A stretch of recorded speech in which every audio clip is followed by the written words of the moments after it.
If we could come to order, please. Good evening, councillors, officers, members of the public joining us. Nice to see so many of you, and those that may also be joining us via the webcast. I'd like to welcome you all to this meeting of the Strategic Planning and Infrastructure Committee here in Maidstone Town Hall. Today, Tuesday the 7th of January 2020. Happy New Year, Happy New Decade to everyone. Usual housekeeping. I've not been advised that there's any anticipated fire drills, so should we hear such a thing, please assume it to be real and meaningful, and please follow the instructions of Mrs. Matthews, who sat to my right here. And I'd like to remind you all that tonight's meeting will be recorded, broadcast live, available for playback on our webcast. But may I also ask if anybody else is intending on recording this evening? Councillor Mackay. And I'm only asking not to prevent anyone, but just so that others in the room may be aware that that may be the case. And the usual courtesies, please, with mobile phones and similar devices. Right, let's get down to business. Apologies for absence. Yes, we've had apologies from Councillor de Wiggand and Shepherd. Thank you. And that would take us nicely to the notification of substitute members. Councillor Perry for Councillor de Wiggand and Shepherd. Thank you. I'm happy to say there's no urgent items this evening, so we don't need to spend any time on that. And item 4, if I may take a note of visiting members, please. If I could trouble you just to come to the microphone so that it's recorded, and if there are any items that you are likely to wish to speak to, please. Jonathan Pearl for items 13 and possibly 14, if I may. 13, 14, that's noted.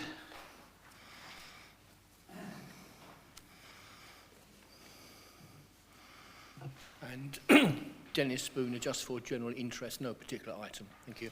Thank you. Can't see anybody else lurking at the back. That's good. Disclosures by members and officers. Are there any disclosures, please? Councillor English. I think we've all been lobbied on the petition, directly or indirectly. Yep, the very nature of the item is so. I think that's fair to note that for all of us. Councillor Perry. I wasn't, but as a sub, they probably left me off the list. Okay. No other notifications. That's actually notification of lobbying. So no disclosures and no lobbying other than that already. Yeah, I should have caught you early on that, but I didn't. There are no yellow papers in front of us this evening, so I propose that all items are taken in public. Is that agreed, members? And then we have 2 sets of minutes before us, circulated with the papers. Trust you've all had ample opportunity to read, digest and observe errors. I'll take the meeting held on the 5th of November first. Councillor Clark. Just to say that I was disappointed that the proposal that was made at the end of the meeting wasn't at least noted in those minutes. But not an amendment to the minutes. Well, I propose that we do go ahead and note that in the minutes because it was a material part of the meeting. Can you substantiate exactly what is missing, please? At the end of the meeting, or actually it wasn't at the end of the meeting, there was an adjournment, but there was a proposal made with regard to the government report on the AOMB, and it was seconded, but it wasn't voted upon. And okay. We don't necessarily have to... Right, so I think the minutes are accurate as they stand because when we get to the next meeting, it's clearly stated that the item is restarted. The item was not, and the reason for that was because there were different members sitting. So I'm sure our legal officer would give us I think he's right about that. Clarification, but I think it's appropriate that the proposal wasn't then because we restarted the item at the next meeting. I think that's right, Okay. Brian. The fact that you... Councillor, yeah. the fact that you did them both in turn, I was going to mention it as part of...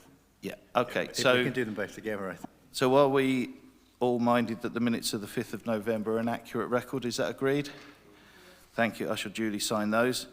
Which now takes us on to the adjourned meeting that was held on the 19th. So, Councillor Clark. The one thing I would like to bring attention to specifically, and it is with regard to this proposal, point 94 on page 11, just before the proposal where it says resolve that, there's a sentence which says the committee agreed that the work to review landscapes of local value needed to come first before pushing them forwards for national recognition. I think we did have a discussion, but the committee did not agree that, and I think we should remove that sentence. My preference would be to remove that sentence, but if we don't remove it, I think we should not say that the committee agreed, because there wasn't a vote on that specific point. Any other views on that, members? Councillor English? I think the resolution, the recommendation that was agreed later on covers all of the relevant issues, and it's just a bit confusing to have that word in that, and it doesn't add anything, so we might as well take it out.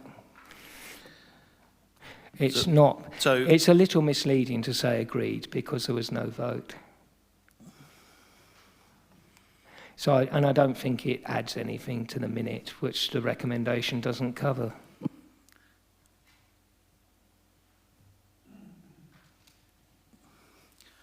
Well, for my own part, and I have read and reread this, I think it reflects the meeting accurately. It's the resolution that carries weight and importance, and that I think is clear. I just think, Mr. Chairman, it's not accurate to say, it's just not accurate legally to say that the committee agreed something if it's not been put to the vote. It's just not, and if it was agreed, it should be in the recommendation.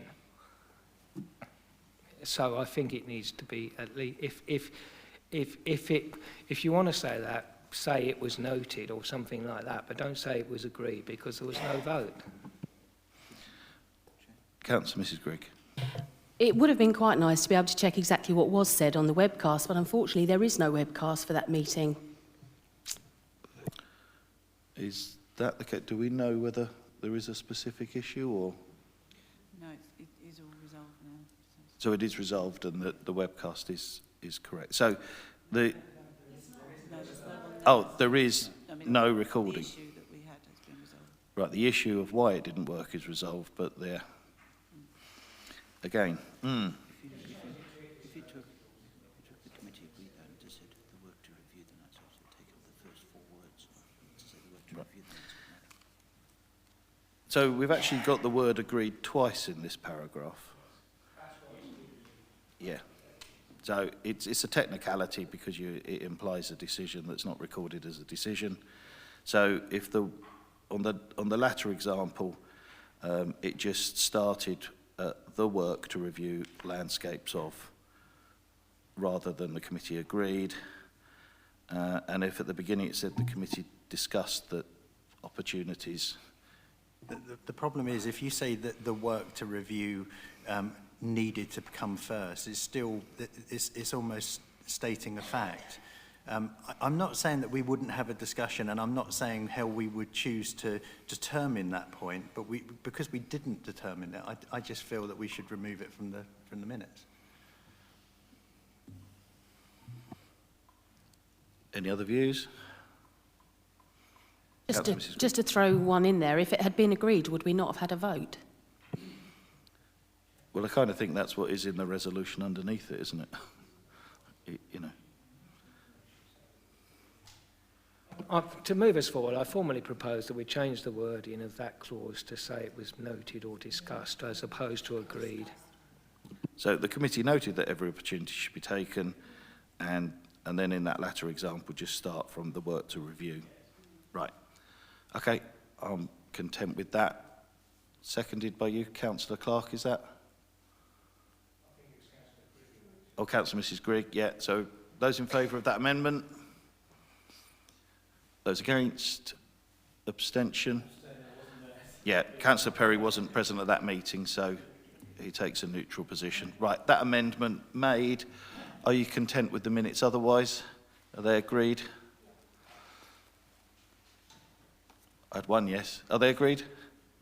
Thank you. Right, now I feel like I can sign them. Okay, that's the minutes dealt with.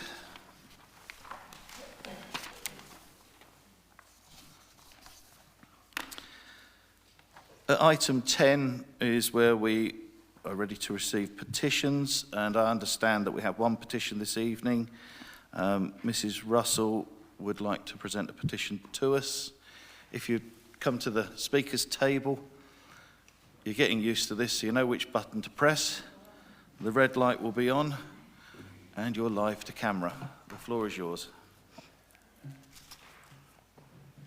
Thank you for the opportunity to be able to present this petition and to make this statement on behalf of the Marden Planning Opposition Group and the residents of Marden. The creation of a garden community is a concept designed to achieve well-planned housing, deliverable in a large scale with associated infrastructure. However, that is not all that it is, or indeed all that it should be. The legislation associated with garden communities embed a number of key principles within the legislation which need examining.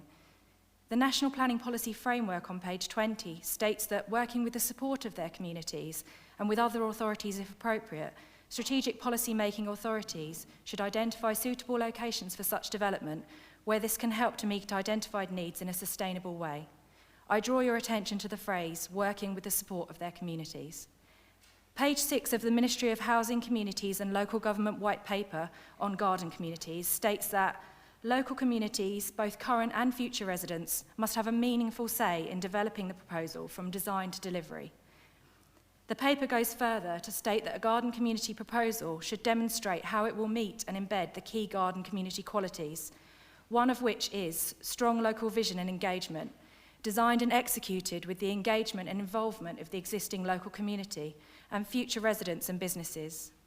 We asked the advice of the Ministry of Housing, Communities and Local Government about the garden community legislation, and were advised in writing by both the Minister of State, the Right Honourable Esther McVeigh, and then Andrea Hall from Development Plans, that Marden was not one of the 48 settlements receiving government support.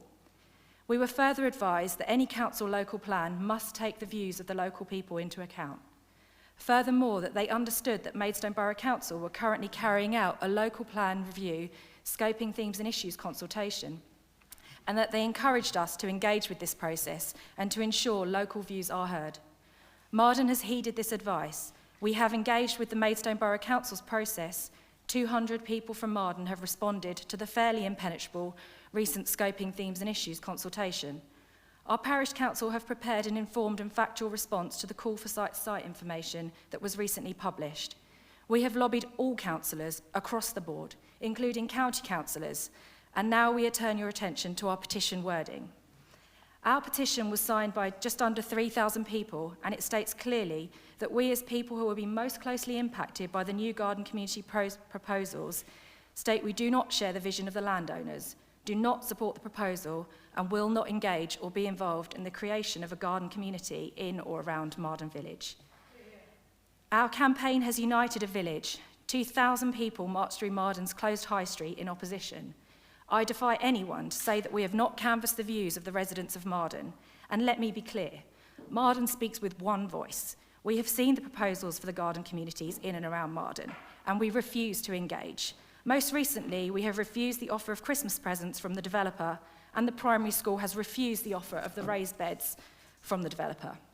A garden community proposal cannot and will not carry a local vision in a village where the existing residents refuse to engage with the concept in any way, shape or form. We attended the SPI meeting of the 5th of November, where you considered the petition against developing the Broadway shopping centre into housing, and discussed and agreed that their petition would be submitted as a representation on the local plan review, as it related to the principle of housing on the site. We respectfully urge that our petition be submitted and accepted as a formal representation towards the local plan review process in the same way that this previous one was. And we ask all councillors and NBC officers to assist our campaign with a swift sifting out of unsuitable sites, such as the garden community ones in Marden. Thank you.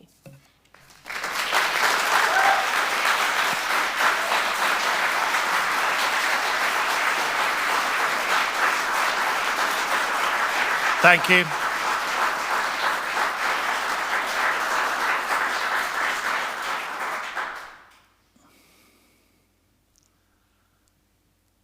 Councillor English, you've indicated. There are many controversial proposals that have been put forward. I'm sure that if you change the geography and the postcodes, the people of Lenham would say much the same about the proposal that's been put forward. And we as a committee have to take that very, very seriously. I do have a problem with the petition because it doesn't actually ask this committee to do anything. It doesn't ask, that's fair enough, but it doesn't ask us to actually take a stand or do anything. There are no active verbs in this petition. I think I get the sense of where the residents are coming from, and we can understand the position they're taking, and that has to be taken very seriously. But it is a bit awkward because there are, as I said, no active verbs, no actions that are being asked for specifically in this petition. So we as a committee would at some point have to add those. Now, as a ward member, I'm sure you have very strong views on that, Councillor Burton. I'm just pointing out a technical difficulty with the phraseology here. Okay. So, but the second point is, and I'm not proposing that we take the word in absolutely literally, but if we took the word in absolutely literally, will not engage actually includes opposing. And technically, okay. I think we need to give some thought as to how we take this forward. There. Perhaps what I should have said is constitutionally we actually have three options. So just to recap that, we could refer this without further discussion to the next meeting where we could have a report to support it. It can be considered at this meeting in conjunction with another relevant report. There isn't one this evening. And it can be considered here and now. And I think given that in the speech accompanying the petition, there was a very clear request that we actually accept this as a representation, a consultation response in the local plan process. I think it's very clear that that would be the most logical outcome. Does anybody want to add further to that? Is there anybody else before I come back to Councillor English? Councillor Perry? No, I support what you say, and I think I understand where you're really coming from, because our motion to the council, you will recall, before the Christmas festivities, we actually said, if I haven't got the wording in front of me, that we must review the call for sites process as quickly and as urgently as possible, because clearly there are items on there, we all know it, and I said it at the council, so I'm only repeating what I said. There are items on there that clearly, we can take a very quick view on, in my personal view, and that's personal view, and I said this at the council, and I'll say it again tonight. Thank you, Chair. I know I'm at risk of sounding like pedantic and nitpicking, and I'm not trying to be, honestly. I think of the three options, the one that is most obviously takes us forward in the process and enables the residents' views very strongly and eloquently expressed is the third option. But I just have to, but just technically, I think we just need to say something like, notwithstanding the technical wording of the petition, this should go forward as because if you took it literally, it would technically preclude that. So I think we just need to actually say that notwithstanding that, we do forward this on to the local plan consultation as a representation from the local community. And I'm quite happy to support it. It's just a minor technicality that we need to address between the technical, literal wording of this and the actual process. I think it's a fairly neutral addition, but yeah, I want to see that happen. Yeah. I just want to make sure there aren't any arguments from developers. Make the emphasis I don't clear. want to see any procedural arguments from people we may not want to see. Make against it at a later date. I absolutely concur with that. Councillor Mackay, you wanted to add something. I just wanted to say how eloquently you presented your case and your position, and I wish everyone that presented a petition did it in the manner and the simplicity in which you did. And I thank everybody for coming here tonight, because we are part of a democratic process, and long may that continue. Thank you.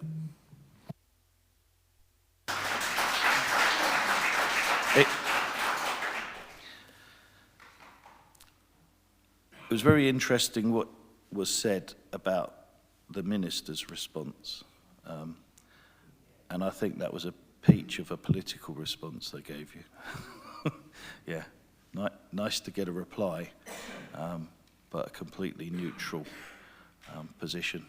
And I think it is worth saying that, you know, at full council, the almost unanimously agreed position was to actually take the numbers argument back to government and look at that in the Maidstone context, which, you know, I think we all have to recognise is one of the biggest driving factors that are bringing unpleasant possibilities in front of us. So thank you for your petition. So notwithstanding, as Councillor English had says, then we'll accept your petition as a consultation response to the local plan. Is that agreed, members? And thank you very much for your contribution. Thank you.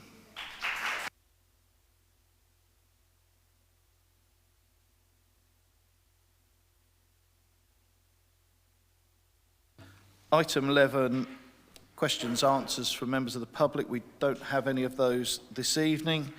Moving swiftly ahead to item 12, the committee work programme. You'll find that in the papers at page 14.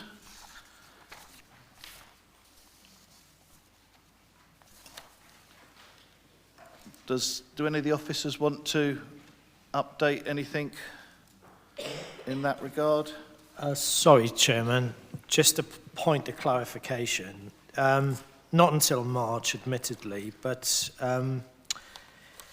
there's an item ensuring conditions are incorporated into delegated decisions. Could I have some sort of broad scope on that, please? Councillor English, that came from Planning Committee, yes, didn't it? You yes, can answer that.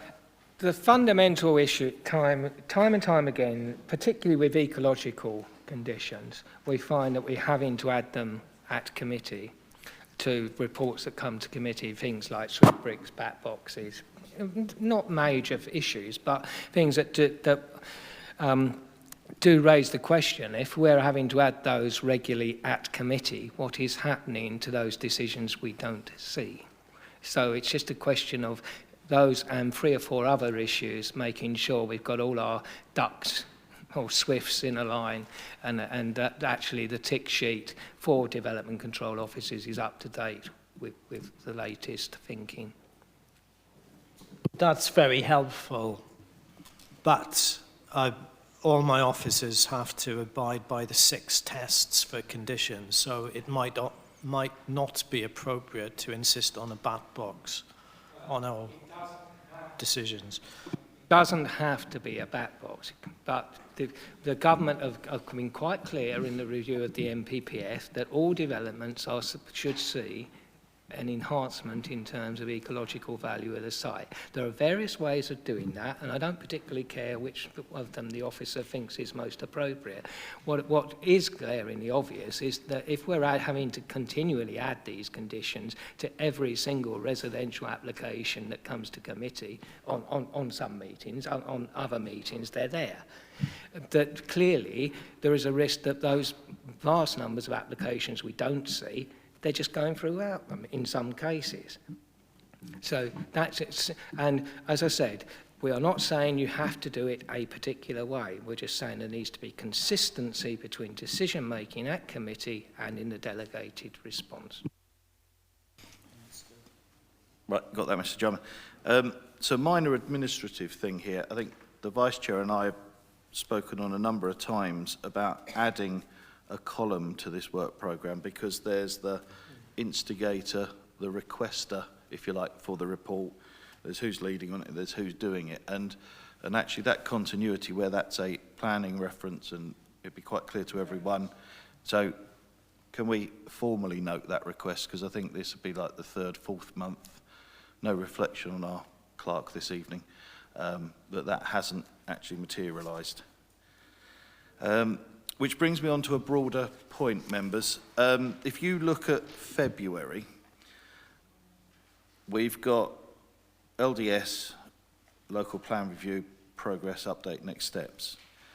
And I think we're all anxious for this process to move forward as quickly as possible. But I think there is a danger of us making those decisions relating to the LDS at the next meeting without us all being properly informed and briefed.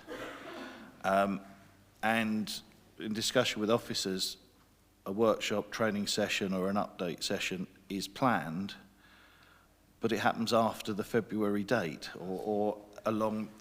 And actually, I think because the workload is relatively small for February, even if we use the February date for that training, that briefing, but we need to be properly brought up to speed on all of the implications, all of the timelines, so that when we do come to decision making on that LDS, we're doing it from a sound foundation. So what I'm suggesting is that the meeting of the 4th doesn't take place and that we use the February slot, February time, to be fully brought up to date, and then we could dispense with those within the March meeting. It's a suggestion, but I'm not going to make that change without committee agreement. Councillor Mrs Grigg was there first, actually.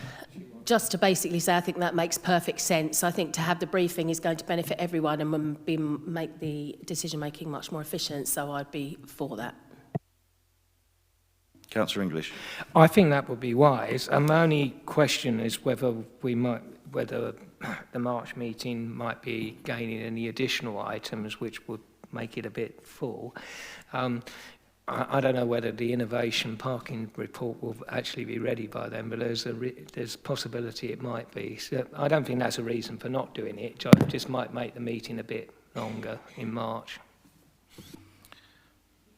As a principle, what I would say is that, whenever the workload is there, if we have to have adjourned meetings, continuation meetings, extra meetings, I think we're all committed to getting this done.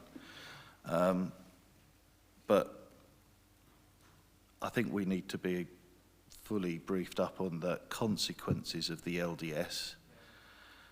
Arguing against it. I'm just saying we might need to adjourn. We could bottleneck some things, but I'm sure the commitment is here of everybody on this committee to do what's needed. I think it's important enough that we can actually discuss it at the agenda setting, and if we feel that there is too much, we can actually set a second adjourned date at that stage. So is that agreed that we'll deal with it in that manner? Yeah, thank you.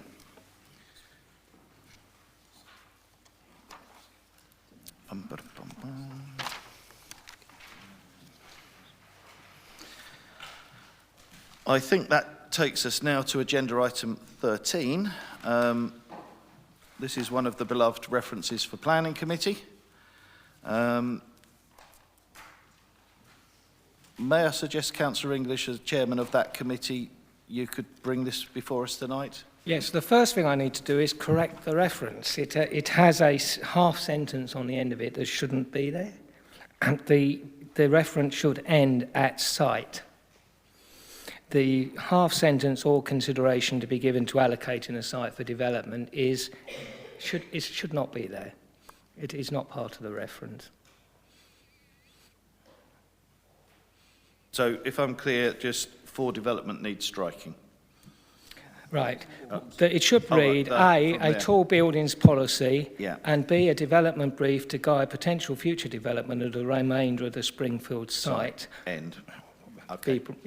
Right, so factual accuracy matter, that's corrected to us all now. Now, the reason for this reference being forward unanimously, I believe, by the Planning Committee, is that we have had a number of controversial planning applications for tall buildings, some of which were, in my personal view, acceptable and I voted for, and a considerable number of which were not because of their height in and of itself, but because of other issues. But we have no criteria, no policy to assess tall buildings on in terms of their impact on the landscape, their siting, their design, or anything else. The committee unanimously, and this wasn't a political issue, and I hear some chatter from some quarters in the council that this is in some way deeply political, divisive, and should be put off for months and months until after the borough election. It is not a political issue. It's an issue about trying to get the council, whether individual members or officers are in favour of tall buildings in principle or not, to actually adopt a policy and a set of criteria against which they can be assessed objectively, or at least as objectively as these things can be in planning terms. We do not have that at the moment, and without that, either approving or not approving those applications is very much a issue of sticking your finger in the air and saying, do I like it or not? And that is no basis for making a planning determination. And secondly, and on the development brief issue, well, we all know that the problems in Springfield are interrelated, and that we do need to get a grip on this and a number of sites. The committee took the view that should be done, but the most important thing from the point of view of moving forward at the moment is to ensure that consideration of a policy on this issue is brought into the local plan review.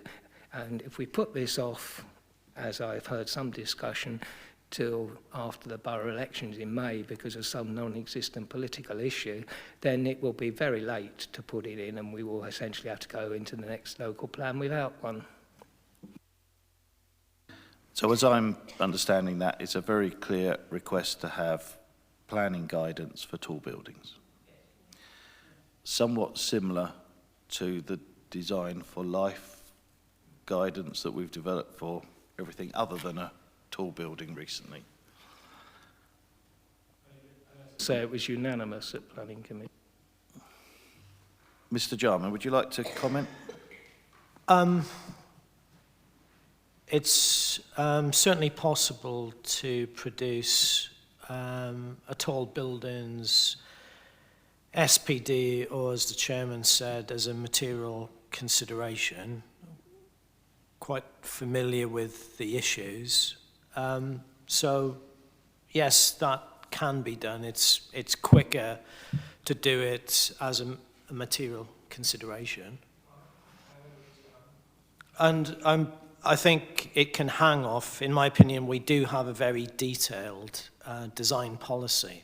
So, you know, people do propose tall buildings, you take into account design, but we can have a specialist offshoot of that, as the chairman was suggesting. So yes, is the answer to that. Secondly, in terms of a development brief, I would question the need for that because, unless I'm mistaken, it's only the former Springfield Library site. And we've got a lot of history, as it were, on that site. I don't really see what a development brief would add, to be frank. And obviously, if you did want to decide it, then there needs to be a budget, etc. I'm going to bring Councillor Garton in next. Yes, of course. Just... Thank you, Mr. Chairman. Yes, I previously stated in front of this committee and in the media my view about Maidstone's architecture, and I think having a tall buildings policy is certainly of an advantage because Maidstone, to a lot of residents, sits in the valley. We can see it right from up in the AONB, down from Buckmore Park, Bluebell Hill, all the way down. These buildings have an effect on the wider landscape of Maidstone, and also for the local people living right next to it. So I'm very much in favour of a tall buildings policy which makes sense and which leads this borough and this council to a future which is not only amenable to the eye, but also provides living quality for its residents. In moving this thought process forwards, does anybody care to venture a definition of tall building? Well, okay, let's have a professional answer to that, Mr. Jarman. Of London, which is a different beast entirely, it's 10 and over.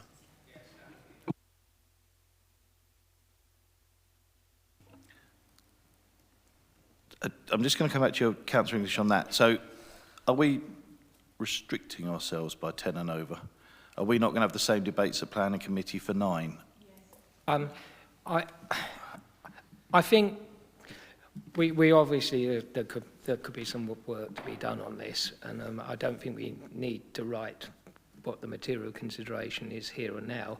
But the working definition is normally said to be that, but we don't.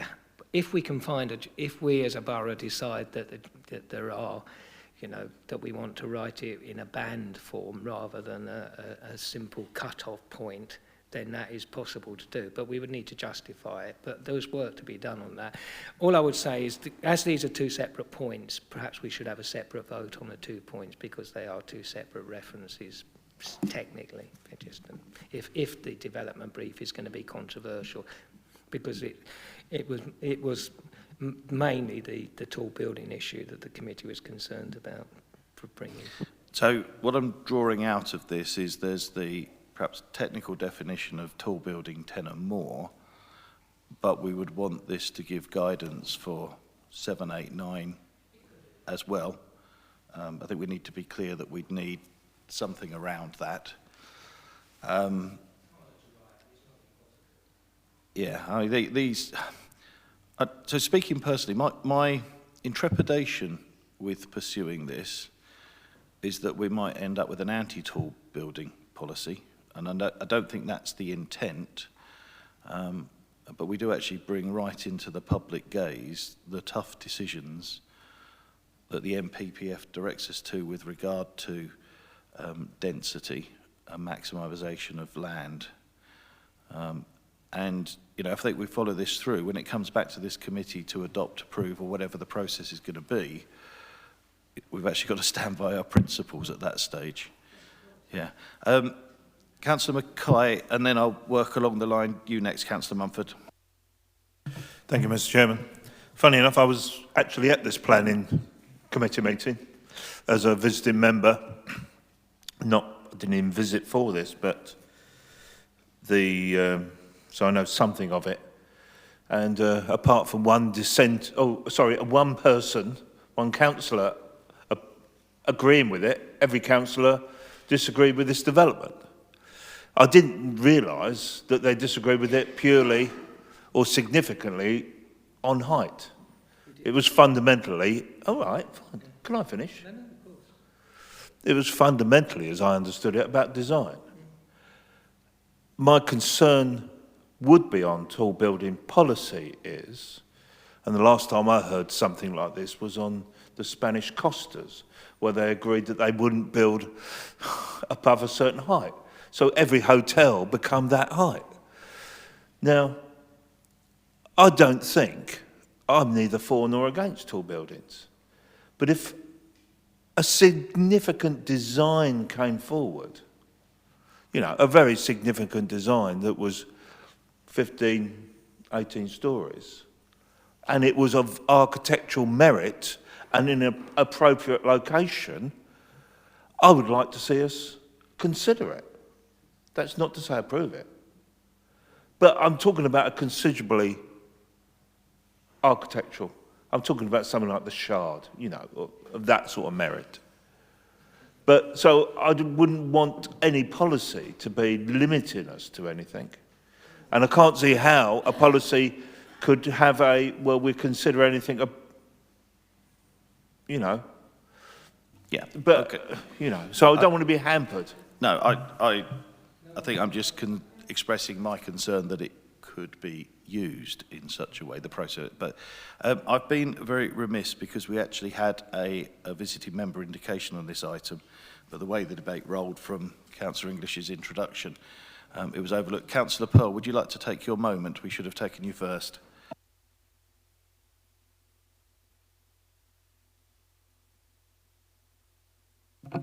Thank you, Chairman. I thought for a moment I was going to have to put a point of order or something. Rule 5, as you know. Yeah, obviously my interest is also in the tall buildings leg of this reference. And, well, I have a sort of dual interest. In terms of the Springfield development, the current phallus is, I have a very clear view of it from my bedroom window, which is delightful, and I'm not really sort of looking forward to having another one appear anytime soon. Obviously, members... Can I ask you to bring the microphone central? Members will... I'm sure people can hear me. Members will be aware that my main interest, though, in the tall buildings issue comes out of the discussions on 5th of November with regards to the draft planning guidance in respect of the Broadway shopping centre.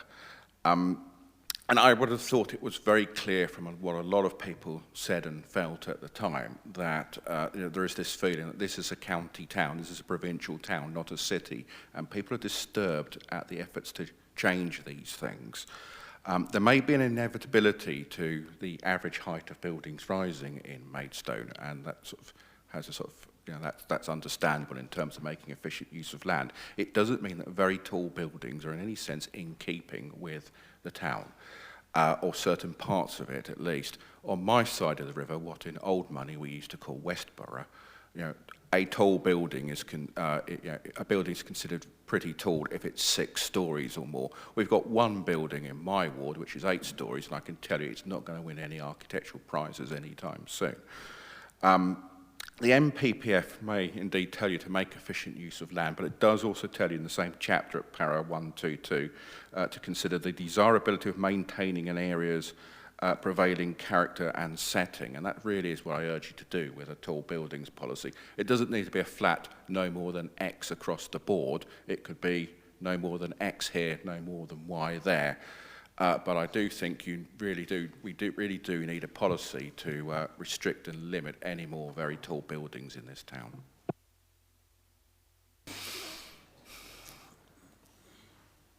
Councillor Mumford, I think you're next. Spend a lot of time talking about our landscape and defending and looking after our landscape. There's also a skyscape, and we need to look at that. I don't think a policy will either encourage or discourage applications. It does control them. We cannot sit at planning committee and make subjective judgments. We need a policy to back it up. And so a policy, I'm not saying what's going to be in that, whether it'll limit parts of the town to certain heights or whatever, but we're never going to stop the speculative applications coming forward, and we need a policy to control them. And that shouldn't be just one of an opinion. It should be a policy that can go to appeal and be fought over by our planners. We need a policy. The second part of this this proposal that's coming forward, there's great frustration both by the ward councillor and the residents around Springfield that no development has taken place, and it's become an area of hooliganism, etc., drugs, etc., and they would like to see the site moved forward, and that's coming from the ward councillor and the residents, and that's why the suggestion is in there for the second part of this motion, and that is the reason for wanting this development guide, so we can encourage something to come forward on that site. What still concerns me is that our track record of manning up to those development guides on the taller units isn't currently good. That's what concerns me. I get where you're coming from, but it's difficult territory. Councillor English, you've had loads of goes. I'm going to go down the other end. Councillor Mrs Grigg. Thank you. Basically, I think if we split this into the two, from the part of the common sense look at the tall buildings, it does make sense for us to have a policy, and I think we're overcomplicating it. It's something we can look at within the local plan review. We're here tonight to make the decision whether there's a need for it. We're not here to discuss the content of that policy, and I think we're actually wasting time on that. So I would like to say, let's take the vote on whether or not we have the need for it. From regards to the second point, I hear Mr Jarman saying that really it's not necessary. So I wonder if there's any more information we can have, because at the moment I'm in two minds as to how to vote on that, because I've heard nothing that tells me why it is necessary. I mean, I've dealt with the former library site for some time. Obviously every piece of land has a cost and every piece of land has a value, and I think realistically you're pushed into some kind of tall building or some kind of high density building. So actually I do think that I take members' point that they're sort of underconfident, particularly on tall buildings, and would like some sort of set criteria in order to give full consideration to tall buildings. And as I said, and I think the chairman also came up with this idea, it's quite straightforward to come up with a document which can be used as a material consideration in the determination of planning applications for tall buildings. Can I just ask one more question of Mr Edgerton? Is if we want to go ahead and develop a brief on that, is there timing complications? Thank you, Chairman. It's actually a decision which will be made by the Head of Planning and Development as to whereabouts within the service area that could be taken forward. It's not necessarily something which would be led within the strategic planning team. It could be led within the majors team, for example, with input from the strategic planning team. From a procedural point of view, if it's produced as a material consideration, if it's guidance, its timing would be quite quick comparatively compared to even a supplementary planning document. If it was to be forming part of the local plan review, then obviously we're looking at 2022 for the adoption date and that policy coming into effect formally. So the different timescales are relative, of course, and the amount of input which is required it goes up proportionately depending on the level of material weight which is given to each of those documents. But it can be spread across Mr Jarman's service area. Do you know what the answer is to your question? Councillor Clark. Yes, briefly. We've previously mentioned about the canyon effect in certain corridors within Maidstone. I wonder if this could be included as part of it, if you've got aggregation of tall buildings. Right, I'm going to stop that there because we're not debating the document. It's worth carrying forward as a thought. Councillor Mackay. Again, I did attend this planning committee. And for this site, the largest material consideration, or one of the largest, was the price paid by the developer, which was obliging overdevelopment, in effect, on this site. Now, why should that be a material consideration for us as the planning committee? The developer chose to pay a price. KCC presumably accepted that price. Why, Mr. Jarman, is that a material consideration? The price paid by the developer? I think we're getting outside of the topic, but clearly it's Mr. not. Mr. Jarman mentioned material considerations. Yeah, but it's not a material consideration. It's not. No, it's not. Mr. Jarman's wrong. It's a viability issue, and the material consideration is if they can't afford to make a profit on it by building lower height, it won't happen. It's not a material stopper. You know, if the site won't make a profit, it won't develop. Therefore, it's left derelict. So it becomes something that we consider, because would we rather see one more floor on it, or it remain a place of bad things going on because it's just sitting stagnant? That's the issue there. But anyway, we're straying off. Councillor Garton. Mr. Chairman, you made a good point earlier on where you said a tall buildings policy may turn into an anti-tool if we're not careful about it. I like to counter that with the argument saying that our design for life policy is not an anti-tool. It's got to be properly drafted. It's not for us to draft it tonight, but if we are taking into consideration in the draft the architectural merit, the leading to aesthetic design and life quality, the devil will be in the detail, and I would welcome a policy which is well drafted. And looking at the valley effect, which I mentioned first, and some colleagues picked up on that as well this evening, I would even go as far as saying 5+ stories, that we start the policy there and develop it for taller buildings as well. That way it is also safeguarded against the possibility that it becomes an anti-policy. Thank you. Councillor English. Mr. Chairman, I think my colleague was attempting to move that the question now be put, and I think what we are getting into writing this policy. I think the question before the committee is, should we have one? I would like us to vote on that. On the second part of that, and I'm proposing that we take this in 2 parts. I think the... Shall we deal with the first one and get everybody's mind clear of that, and then I'll come straight back to you. I would move formally that we do ask the officers to move forward with making bring forward material considerations, a document to be counted as material consideration in the determination of the planning applications for tall buildings. Do you mind if we specify it as a sister document to the Design for Life? I think such that would be, it takes over where that one finishes? I don't have a problem with that as a starting point.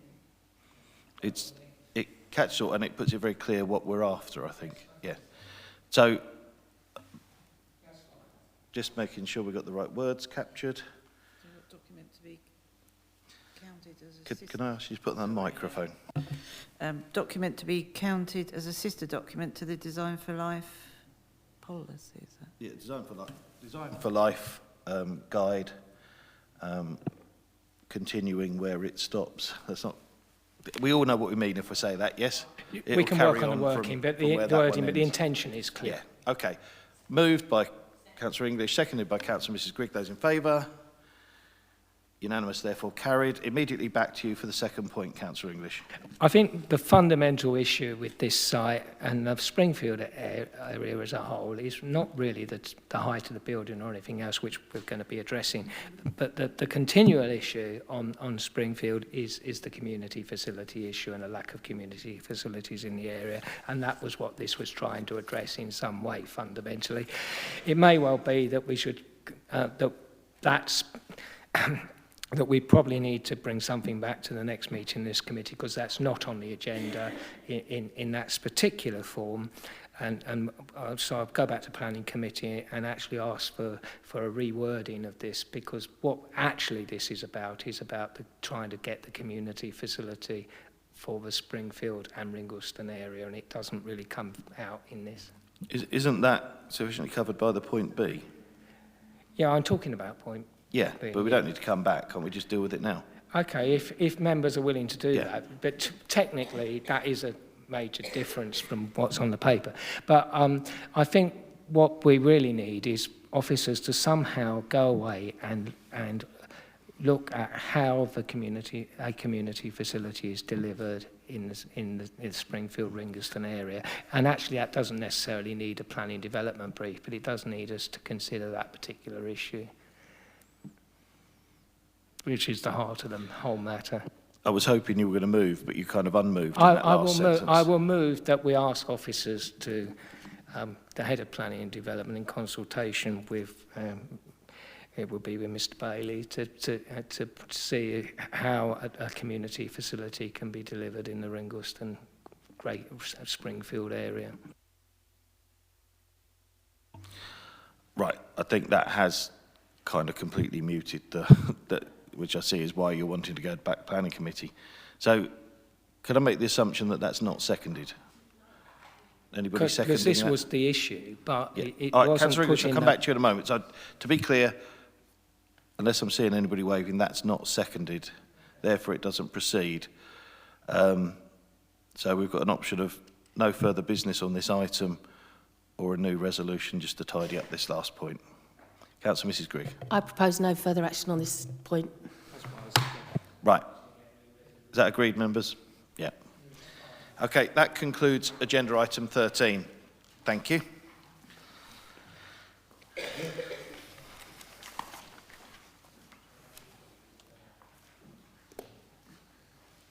Agenda item 14, members.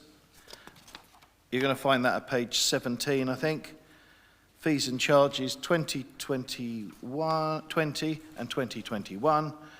Mr Green, you could help us with this, please. Thank you, Chairman. Fees and charges are a vital part of the council's income. Along with council tax, they're the two main sources of income that we have.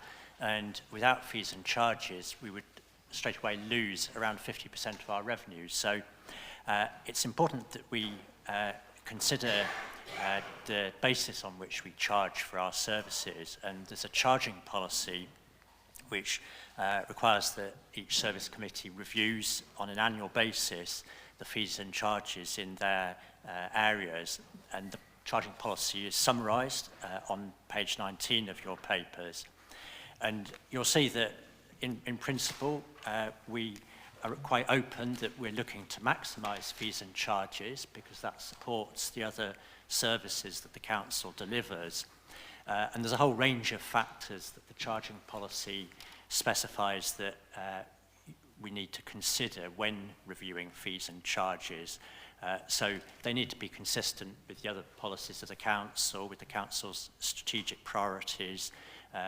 You need to take into account inflationary pressures and where we're operating in a competitive market, what that does to the competition.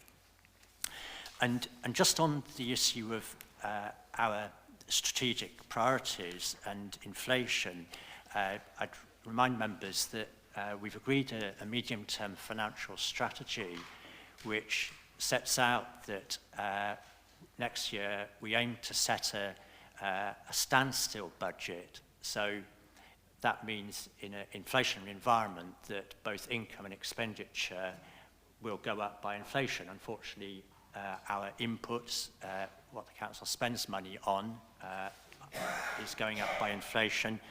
And so far as council tax is concerned, that means that council tax would have to go up by inflation, certainly no more than inflation. And I think that principle was accepted so far as council tax was concerned. But of course, it also applies to fees and charges. Now, so far as the fees and charges within your committee's remit are concerned, the ones where you have discretion are set out on table 1 on page 23 of the report. And you can see that far and away the biggest item there is parking services, which bring in income of just over 3 million this year. Now, with parking, we don't necessarily aim to put up the fees and charges every year, because if you had inflation of 1.5% or 2%, you'd be talking about very small increases, which would be pointless and would irritate customers.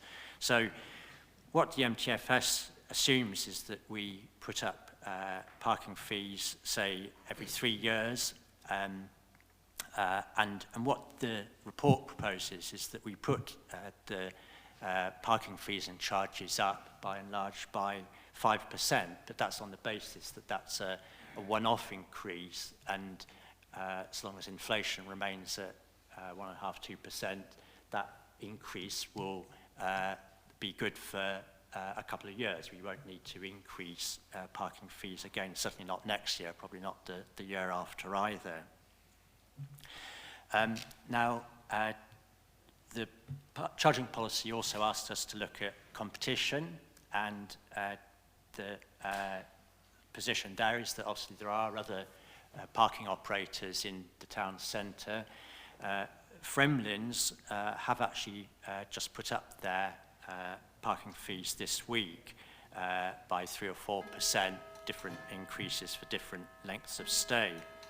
So by us putting up our fees by inflation, we're not disadvantaged at all in relation to Fremlins if they're doing the same thing. The other point I'd like to make around the proposed increases in fees and charges is they are a vital part of balancing the budget. So you'll see some proposed income changes on page 23, and so the increase for parking of 55,000 allows us to balance the budget next year. So if members were minded not to increase fees and charges as set out in this report, the question would then arise as to how do you balance the budget? And I don't have a magic wand, nobody else does. So I think it's important that proposals be put forward as to how otherwise we might balance the budget. And I think the other thing that needs to be considered if going away from the fees and charges as set out here, given that the charging policy requires fees and charges to reflect the overall strategy of the council, and if we're saying that we have a standstill budget, we put everything up by inflation by and large, I think it's important that any variation from that, any move away from that is justified. How would you justify not putting up fees and charges in one particular area by reference to our strategic priorities? I mean, effectively what you'd be doing is reducing the cost of the service for a particular area and for a particular group of customers. So that's the position so far as discretionary fees and charges are concerned, where the real decisions for members this evening are concerned. I've talked a bit about parking, and as that's clearly the main area, if there are technical questions, Jeff Kitson is here, parking manager, to take any questions that members may have on the detail. But to sum up, the recommendation is that you agree the proposed fees and charges that are set out here on the basis that the proposals are consistent with the charging policy and they will allow us to set a balanced budget for next year. Thank you. Thank you, Mr. Green. Do you mind if I indulge and start?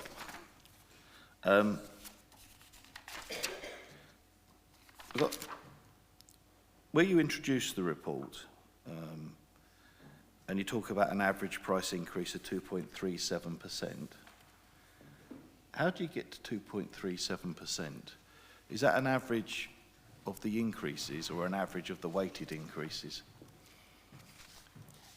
No, it's referring to the total of all the discretionary fees and charges increases that you see. On a weighted basis. So nearly all of it is parking income, and the increases look in the 5% zone for a lot of it. And given that parking is our largest part of the discretionary income, it still weights out to be 2.37%, does it? Because the point I'm trying to make, members, is it talks about 2.37% there in the headline, but actually get into the nitty-gritty as a percentage, it's somewhat larger elsewhere. With regard to our charging policy, option K there, consideration of targeted promotions for the year. Can you enlighten us on what considerations were given to that, or is this something where Mr. Kitson would usefully join us? And I'm referring specifically to the parking options, because as you're quickly going to get, I'm not at this point convinced by the proposal to increase parking charges. You know, if one of our significant competitors has just done so, is there not opportunity to market our provision as an attractive one, which would come under consideration K? So I suspect that might be a Mr. Kitson thing rather than a Mr. Green. Welcome. Technically, because you weren't at the table here, I should probably ask you if there's any disclosures by officers. No. Good, for the record, thank you. My apologies, first of all, I don't have Part K, so, but what I would say is that if I could just ask members to consider that the increase proposed, there are a number of things in there. There's a few things that I'd just like to draw attention to. The first thing is, of course, the 5p increase per hour, but there's also the introduction of a 2-hour tariff. Historically, we've had 1 hour, and then the tariff jumps to 3 hours. Many of our customers do actually plump for the 3 hours. We've surveyed customers, and their average stay is around that. But over the years, we've been approached by many customers saying, well, why don't you offer me a 2-hour tariff, which is a very reasonable request. So these proposals introduce that 2-hour tariff. So it's a linear tariff in terms of 1 hour, 2 hours, 3 hours, 4 hours, etc. But that does create a small risk. And the risk is those people that may have stayed for 2 hours but paid for 3 hours previously, we will now be getting the income for those 2 hours. So it does create the potential of a risk to the budget, but it's necessary and it has to be there. The other thing, of course, is the revision to season ticket prices. They've been static for many years, even though we have increased the pay and display tariff, short stay and long stay. And they've kind of been left behind. Season tickets don't equate to huge numbers, but we're probably talking of around about 300 permits per year, or season tickets per year. But of course, they've been left behind. So I would urge members to accept those changes with season tickets to ensure that they move closer to the correct pricing. Just to direct members, are those the ones on page 28 that you're referring to? They are the ones in Appendix 1, but I'm sorry, I don't have the... It is page 28, so I don't have the papers. Because I might be reading this wrongly, but the proposed change for 3 months is 0? Yeah, the 3-month season ticket, the proposal is to remove that season ticket and to rely instead on 6-month tickets and 12-month tickets. Right, that was worth clarifying, thank you. And the other issue to look through this, of course, is that the off-peak season ticket was another proposal. It was something that Councillor Garton mentioned probably a year ago now, in that we should look at other ways we can review our season tickets. And the reality is, of course, that of an evening, many of the car parks are very limited use, maybe 20%, maybe even less in some places, whereas on street, there's a high demand for parking. It was a case of looking to relieve those stresses through the introduction of an off-peak season ticket, which is somewhere in the region of about 50% of the normal cost that you would have for overnight parking for the extended period. Your point about bringing in the 2-hour charge, which, yeah, I understand that risk. Is there any scope for doing away with a 1-hour charge and just offering a 2-hour? I would say, actually, that there's always scope, but I wouldn't say that that will actually meet the needs of our customers. Many of our customers pop into town, very short trip to the shops and then back out again. In fact, some of our car parks have a 30-minute tariff, and it's quite popular. A fair bit of the income is coins in the machine still. I'm pleased to say that from 2 weeks' time through to the end of this financial year, we're replacing pretty much all of the pay and display machines, and they're moving over to cash because people still rely on cash.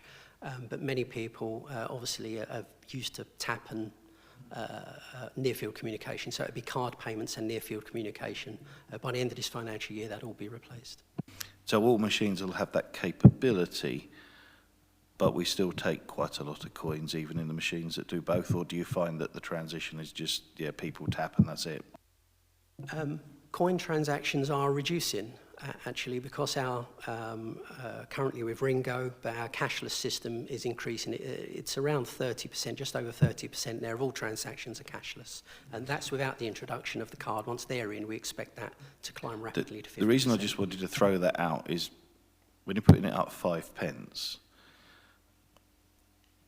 I'll be careful what I say this. 5 pence is almost an obsolete coin. It's not, but it is. If you're going to do it, you're probably safer putting it up 10 pence. It's a coin that people have got rather than a 5 pence. It's just, when I was reading this through, it's something that struck me, and I'm not saying I'm arguing for increasing, but 5 pence, you know, it's like an old silver threepence, isn't it? You know, it's like the big sort of six-sided hexagonal copper coin was easy to get hold of. All right, that's useful what you've said there. So just kind of coming back to my comments, and then I'll pass it on. In terms of the options, so we've got 3 options in front of us, but there's at least one more, in as much as there could be a hybrid solution of some of the charges, if not all of the charges, or different charges. So there is at least a 4th option that isn't presented in the report. And one very final thing, on 8.2, the second most preferred way is increasing charges, I think Public said. Can you remind us what the first is? Consultation process, ask consultees to rank the preferred approach to achieving a balanced budget. Raising fees and charges was the second most popular choice. I can't remember what the first most popular choice was. 8.2, top of page 27.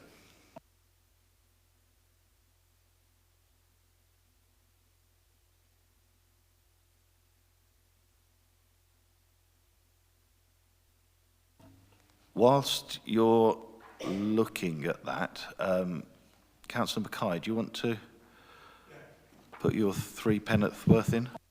Very simple question, Jeff.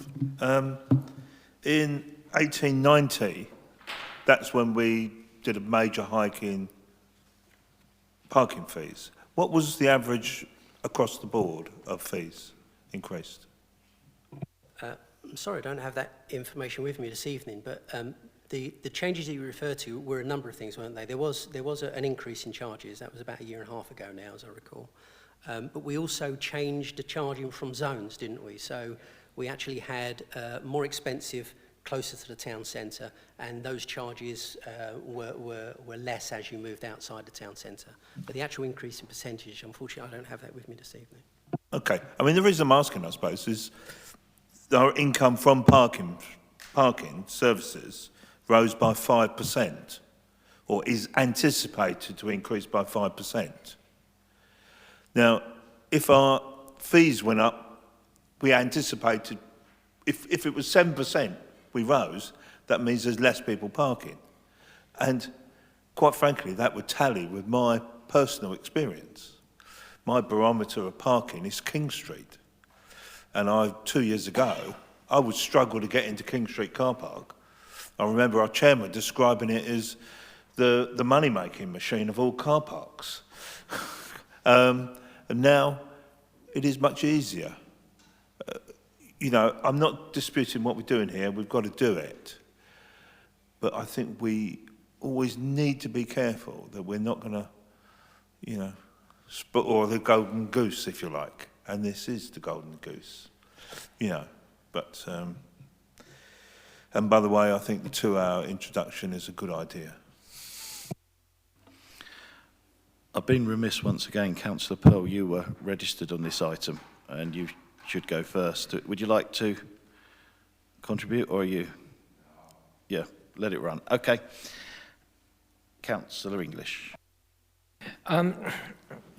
Taking a number of other things, looking at these, in terms of the Sandling Road car park that's mentioned here, in terms of the 2018-19 outturn, it's at £217,000 and a bit of change. And then there's a quite significant drop for the 2019-20 estimate. What's behind that specifically? And then I'll go on.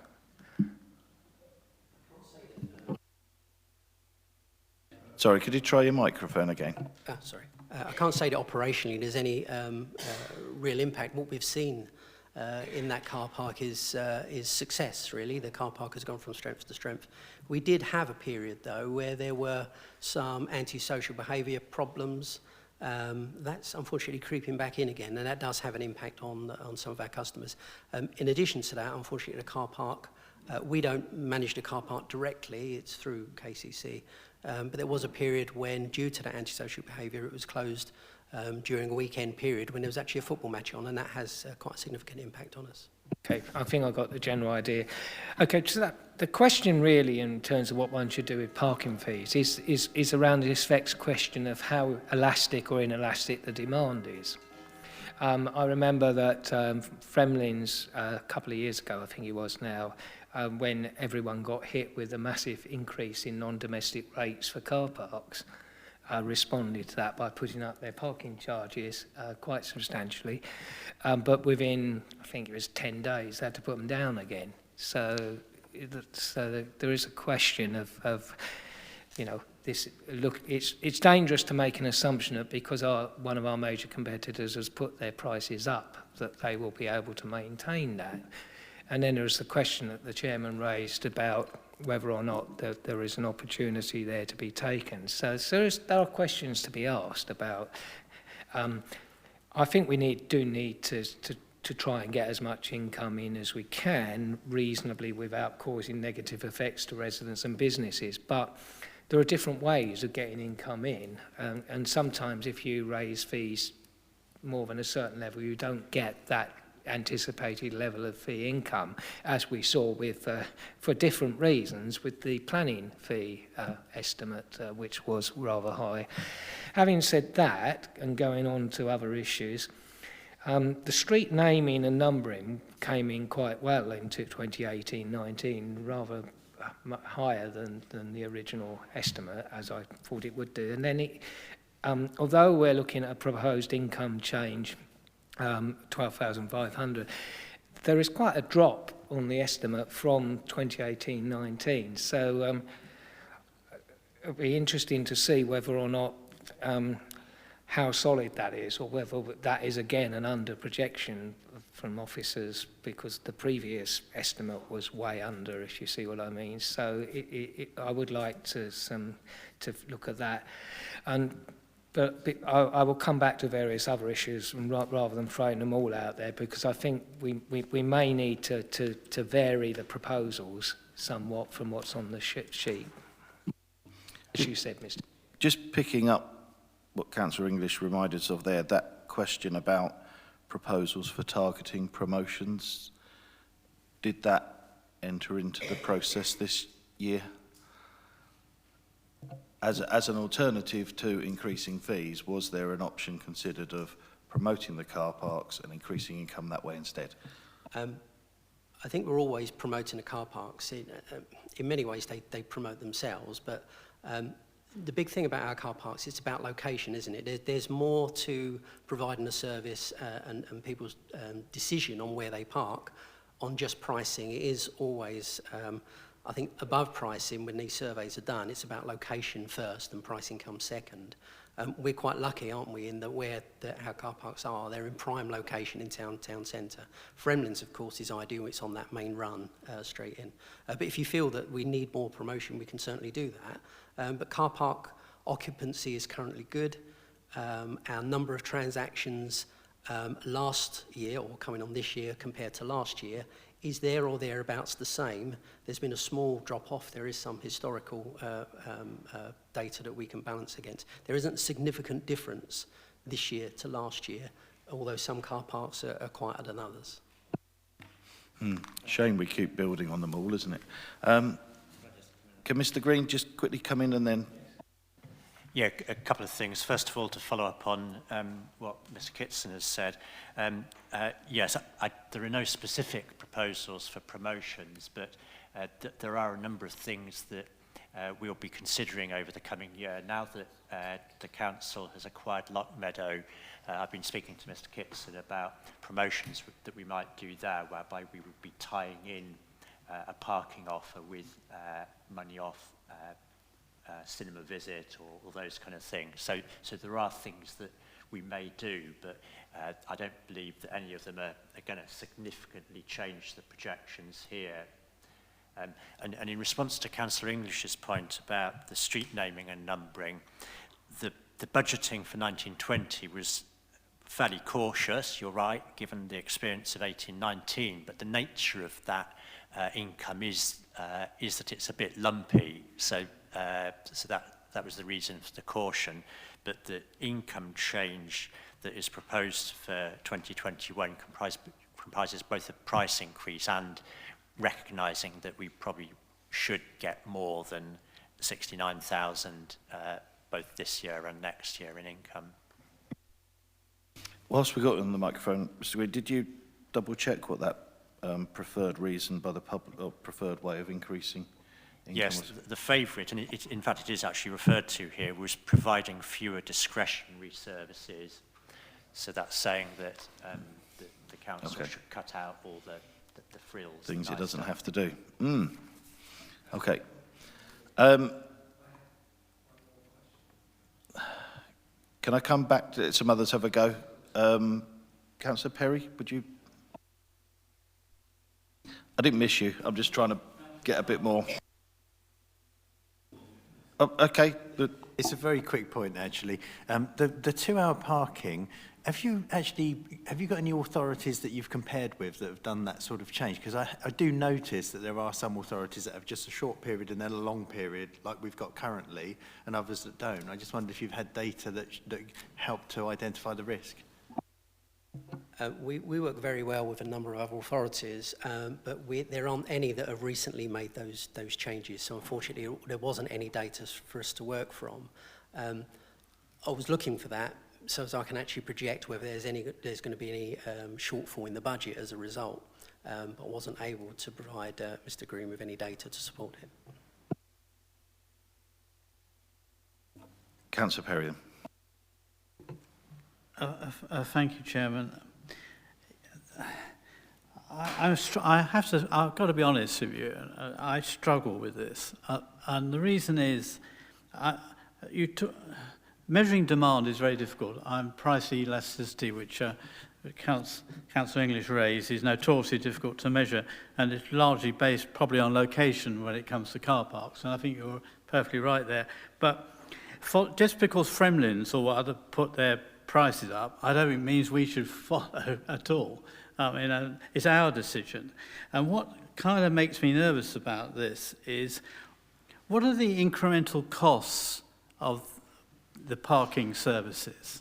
Because you're putting them up by 5%, and I suspect your costs haven't gone up by 5%. So if that is the case, then this becomes a bit of a, dare I use the word, a bit of a milk cow, doesn't it, for getting extra income to fund other parts of our organisation.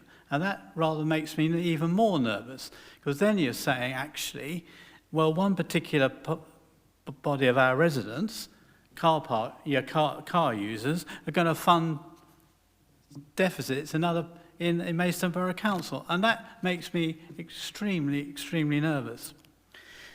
The other thing I really worry about is that this sends a pretty awful signal, doesn't it? Because here we are trying to encourage the town centre. And one of the key points to encourage people into the town centre is ability to actually park your car. Now, people know my views on modal shift, and I don't believe everybody comes in on a bus. The last time I tried it, the bloody thing broke down on Linton Hill, so it put me off for a long time. So it sends an extraordinarily bad signal, and I just think we should not be using this as a sort of funding source, quite frankly. And so I'm extraordinarily unhappy about this proposal. I think it's the wrong time. I think it sends a very bad signal. And if we want to encourage people to come to Maidstone, then this is not the way to do it. In fact, it's the way to discourage people to come to the town centre. And I think this has to be looked more holistically, because it's part of the overall town package, if you like, of bringing people in to spend money in our town centre. And if you make car parking difficult or expensive, and I know it may not seem a lot of money, but actually I think people get very sensitive to this, and so I'm very concerned, and I'm not very happy, and I really don't want, I can't see myself supporting this. Thank you. Councillor Garton. I'm very much in line with Councillor Perry on this one. If we're looking back at the example of the little Welsh town of Cardigan, which I like to quote so often, there they had 2 ticket machines and they both broke down. For 6 months, the council couldn't afford to fix it. And business was booming. Trade went up by up to 50%. Most dealers made about 30% more profit during that time. We, as a borough council, have a responsibility to our traders, to our town centre business. We have to look at the competition as well in Kent. We've got Blue Water, we've got Hampstead Valley with free parking. My own wife even goes to Bromley because it's cheaper to go on the train from where you can park free of charge in Hollingbourne than to actually go into Maidstone. So we've got to avoid at all costs the death of the town centre, and parking is one of those major issues which dictate footfall up or down. And if the footfall falls, income will fall. Income will fall means business will fail. And if business fail, business rates income will bite us again here as a local authority. Maidstone should promote itself as the cheapest town centre in Kent to park, to promote our business. The Borough Council must support its town centre and its town centre business, and therefore there must be other ways but to milk the motorist. Councillor English. I thought we were having a discussion about sensible ways to address, to both manage parking and to see what the best way to do was to address the council's income stream, not to fight the local elections. And I'm not having that, Yeah. because I don't think there's been one mention of that, Councillor And we got English. very political in this discussion. The fact of the matter is that the amount of businesses in the town, unless they're new businesses, doesn't affect the business rates income that Maidstone actually receives. I trust this is your on That's a record fact. political response. Yeah. Please No, carry on. that is just a fact. However, let's be clear that for totally different reasons, I actually think Councillor Garton has a point in terms of what he's actually saying.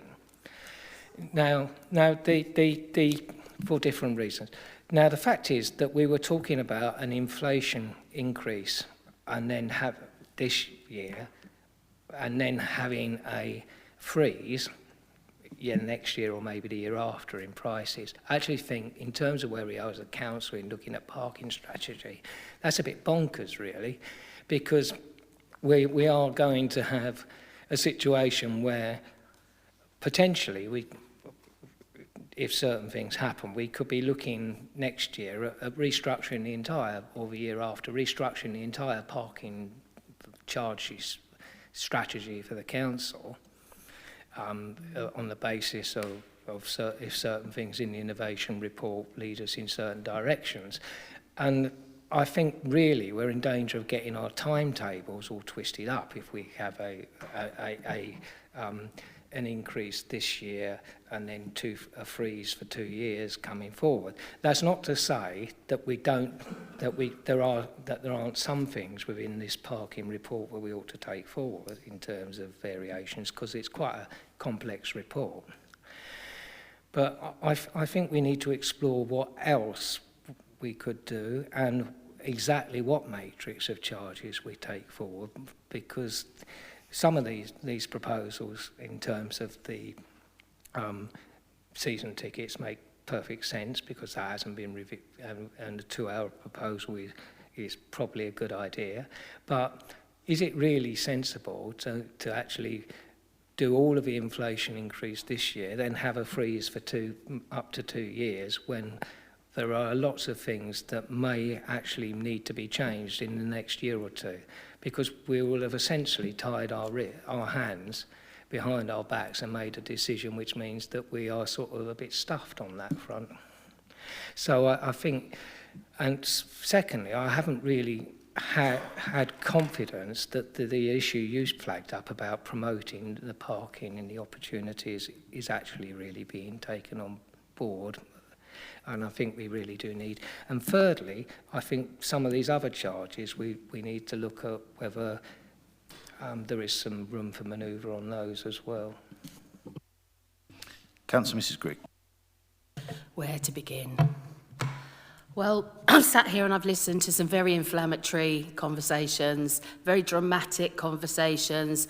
I don't believe for a minute that we are penalising the motorists of this town, and I don't believe it's not the right time. I think we forget that we look at this every year at the same time, and quite honestly, the fees and charges, what we're forgetting is the fees and charges are consistent with the council's charging policy.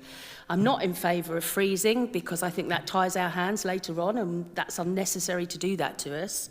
I don't believe there's a fantastic need to promote. Our car parks are full. You can never park. Why are we promoting for more? This is about the charges. And what we've got to remember is it's consistent with the council's charging policy. So let's not get dramatic or oversee it. This makes sense. Mark's explained it perfectly. And from my own point of view, I see absolutely no reason why this small increase cannot go ahead. To aid my understanding, could you tell me how it is consistent with the charging policy? Well, I'm reading my papers here, and I've been told here, so perhaps Mark could explain that more than myself. Because item K, as Councillor English just said, we haven't bottomed out, have we? Can I defer that to Mark then, please? Yes, the charging policy requires you to consider the fees and charges in relation to other policies and strategies of the council. We've got a medium-term financial strategy which assumes that we will be increasing income across the piece by inflation. We have strategic priorities, and in the medium-term financial strategy it was discussed the kind of things that council had put forward as strategic priorities, and in particular there was one about climate change coming out of the council decision last April. So that is an item for which extra money is going into the budget, but there was no mention of we're going to change our parking strategy or policy on parking. So this would be something quite out of the blue and not consistent with existing policies. I'm sorry, that just didn't make logical sense to me. So. One thing on that, from what I was saying, is, as well, is like we're talking about this being a milk cow and penalising the motorists. The bottom line is, if we don't, we're going to have to make it up somewhere else, and we could well be penalising another section. Absolutely correct. Councillor Mumford.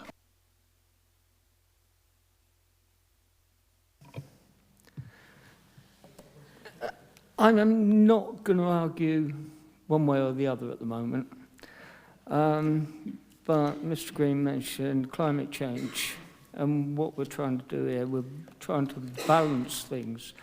On the one hand, we've got a congested town, we've got poor air quality.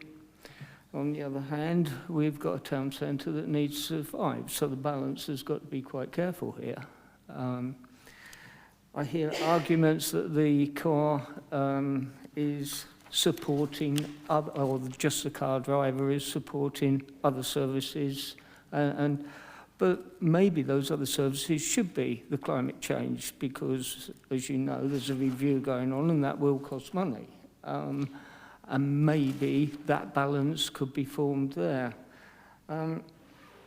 So I've got all of these things going around in my head at the moment: air quality, keeping the town alive. Will the town die if we put a moderate increase to our parking charges? I'm still not decided, but we have got to fund climate change, and the car driver in town causes the most air quality problem. So maybe that argument can go against the car driver supporting other services. Yeah, I'm not convinced one way or another. I'm not convinced that a moderate increase will make the town centre die. Would you be certain that it won't have a detrimental effect?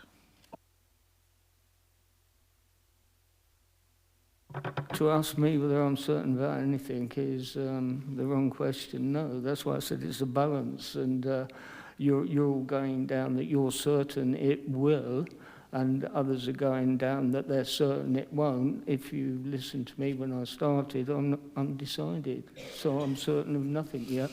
Okay. I didn't get an answer on the issue I wanted to explore about what scope there is for further changes within the other charges we're looking at. Because we've looked at discretionary charges in terms of pre-application advice and so on, and and in terms of street name plates and in terms of other things.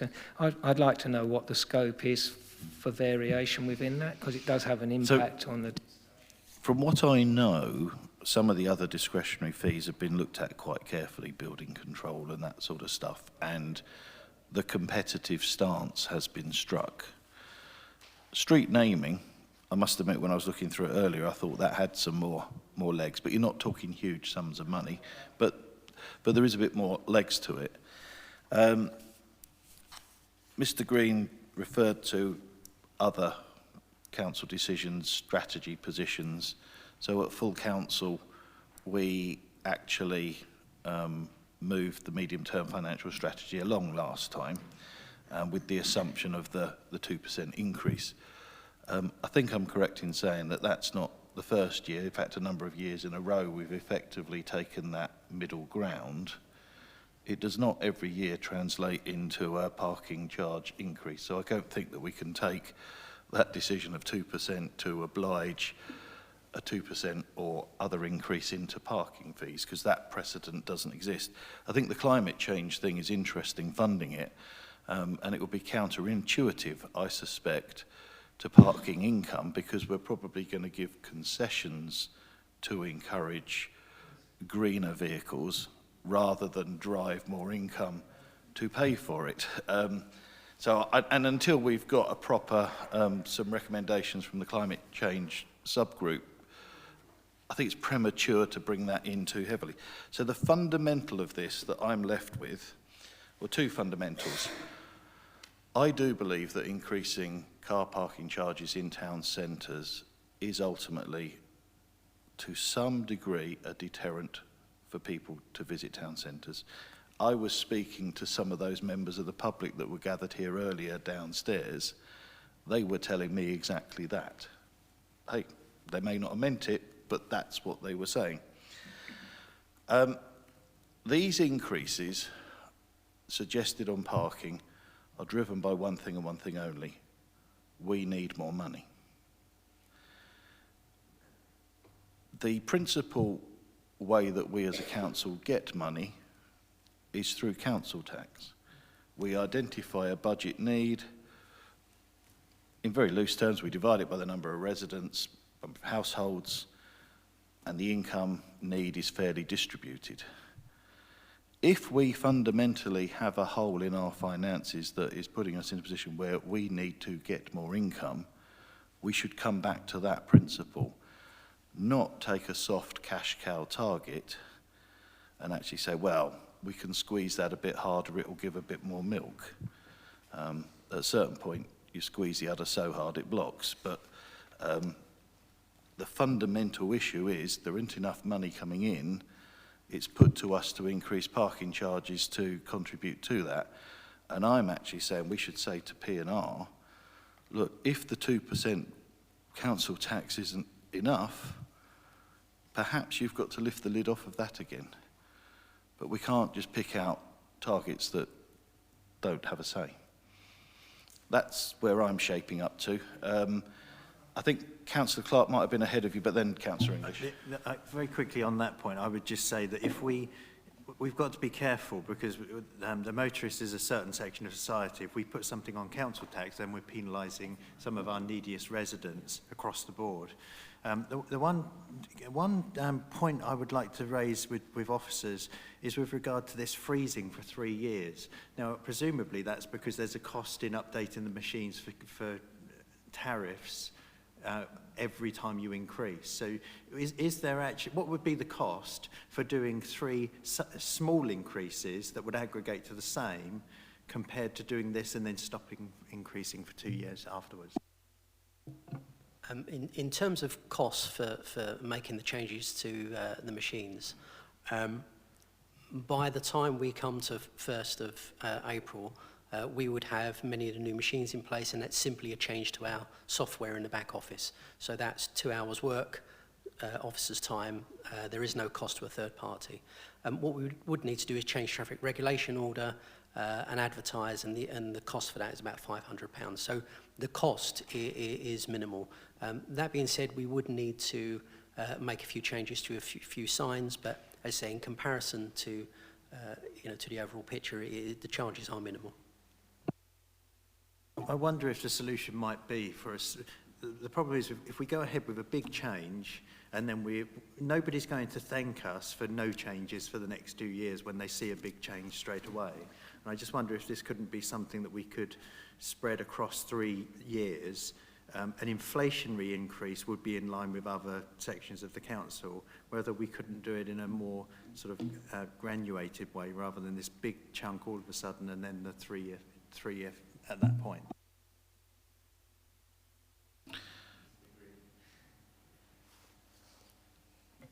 Do you want to comment, Mr. Green or Mr. Kitson? Do you want to just respond to that? There was just one point I would like to make in that the 5p per hour, the machines can only work in 5p increments. They can't work in any increments less than that, unfortunately. That probably answers that. Look, in order to move this along, I'm going to move from the chair that we accept the fee increases as proposed, with the exception of pay and display, which remain frozen. And I mean the pay and display, not the season ticket proposals. Yeah. Introducing the new tariffs where suggested, but at their equivalent non-inflated rate. And another look is taken at the street naming and other income streams that exist. So as a starter for 10, there's a proposal. I don't know if I've got a second or if anybody wants to comment on that. Can I ask for clarification? Are we dropping the idea of automatically having a freeze in the second and third year that was brought forward? Yeah, because this will come to us every year as a fresh issue. Okay, because I think one of the reasons I was a bit chary about going for a major increase now is I suspect that in order to meet the climate change agenda, we actually need to change quite a lot of these charges based on what type of vehicle you have. And that involves incentives and penalties for the worst polluters. And that's actually quite complicated. It means redoing the whole thing. So a freeze would have been quite difficult going forward because that would automatically screw that up. Do you see my concern? I'm not suggesting freezing that motion at all. The only scope I think we might have is on this 2-hour charge, because it's an entirely new charge. I think it wouldn't necessarily be a problem if that was slightly higher. So if I just elaborate on what I was saying there, is that the charge be introduced, but that it be in line with the current charging. That's my only disagreement. Rather than being, the 1 hour hasn't changed, the 2 hour looks now 5% dearer than it would have logically been, and the gap to the 3 or the 4 hour one is smaller. Well, I think there might be some argument for doing that, A, because it's a new fee, and B, because there is some risk associated with introducing it. It's just a question. I take your point. I mean, if we were really reviewing this, I'd be in the territory of, because we put all of those shorter term ones down quite significantly when we rejig the fees. Mr. Kitson. There was one point I'd like to make on that, although I can see the logic in that. We worked really hard, didn't we, a year and a half ago when we were looking at the WPS report, about consistency. And what we've done is we zoned each of these areas. And currently what we have, and within the 2 hour, I perfectly understand, we would look, if it was an hour for £1, say, that we would look 2 hours for £2. What our customers are looking for is simplicity wherever possible. And I've got to say that the charges that we have do meet that simplicity, because people know what they're paying per hour in each zone. There's that consistent message. So, that is my motion. I'm not seeing a seconder, so perhaps there isn't one. Councillor... Right, so there is a seconder. One last round up. Councillor Garton, do you want to add anything new? It's just your name card is up. Yeah, my card has been up for quite a while, and I've got to backpedal more or less to what Councillor Mumford said earlier on about the climate change. I think climate change should not really come into the discussion tonight because there's so many unknown factors to it. First and foremost, if the customer no longer goes into the town centre to buy their product there, particularly clothing, we just put more and more stuff on white vans, which will drive around the borough and home deliver, and that is no good for the climate either. And as far as clothes online sales are concerned, about 70% of those goods are being actually returned. So it would be far more sensible for climate change for the customer to actually go to the shop rather than the shop coming to the customer. Speculation without evidence. There'll be white electric vans before you know it. No other indications. So I've moved. There is a seconder. Councillor Clark, last interjection, and I think we'll try and wrap this up. If Mr. Green could comment on the proposal in how this will affect. Most of the 55,000 does come from pay and display, so it would give a hole in the budget that we would have to find other solutions to meeting. Our next agenda item gives us an opportunity to further comment on that position, and of course this is going to go to P&R, and of course this decision can always be referred to P&R as well. So it's not conclusive by any means. The motion is made, seconded. Mrs. Matthews, do you have a reasonably... Okay. I'm going to read what is written, so hopefully it's similar to what I'd said.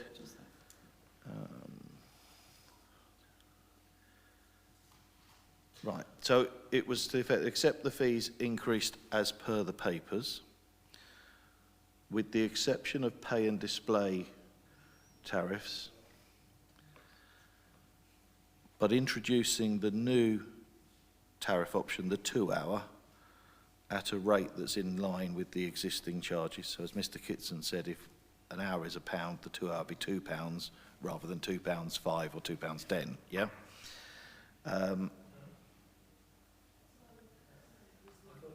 And that street naming and other associated tariffs could be looked at again.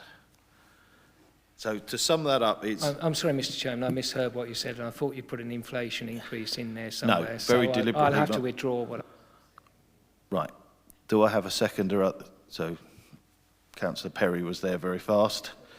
So there is a seconder for it. So to summarise it is we accept the proposals per the paper for fees and charges because it covers all the non-discretionary stuff as well, but with the exception of increasing pay and display charges, although we would introduce the new 2 hour tariff at a rate that is in line with the existing charges, and we would ask officers to look again at the scope on the, in particular, street naming and associated services to see if there's any more. Yes. So, point of clarity before we vote. So what you're actually saying is we're looking at those things, but as it stands at the moment, there is not even an inflation, no increase on car parking charges at all. On pay and display. Which is a huge amount. Yes, it's a significant, So over the most board- significant part of the additional Over the board, there'll be income. no increase. There'd be some, but not a lot. No increase. Yes. But most of the proposed increase would not be delivered from those fees and charges, to be quite clear. So I think we all understand what the proposal is. It is seconded, so I'm going to go to the vote. Those in favour?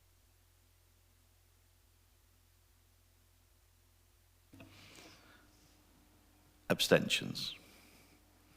That is defeated by 4 to 3. Councillor Mrs Grigg. In which case, I'd like to propose that the committee choose to approve the report recommendation. Seconder? I still want the report back on those other issues. I'm sorry, I still think we should be looking at those. We can go down the road of an amendment to the motion. The motion's not seconded at the moment, so would the mover care to rephrase? I could accept that as a Clive. I could accept that with Clive's proposal as well as part of it.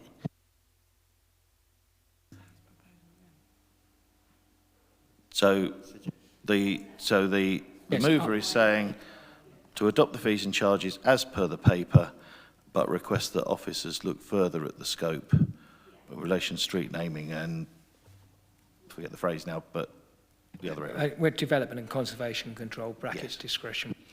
Moved by Councillor Mrs Grigg, seconded by Councillor English. Those in favour? Those against? Abstentions? That motion is carried and concludes that agenda item.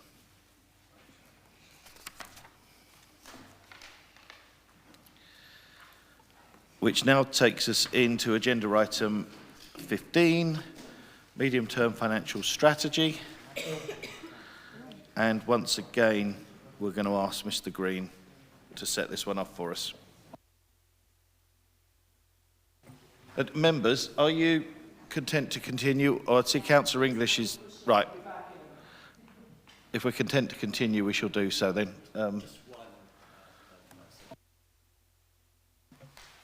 Thank you, Mr Chairman.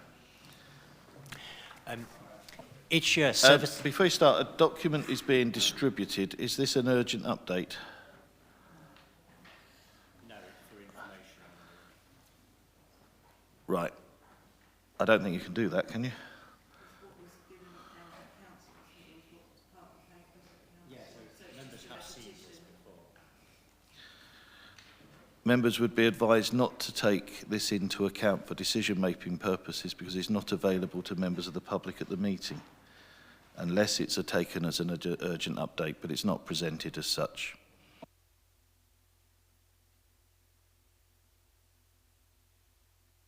Chairman, could we have...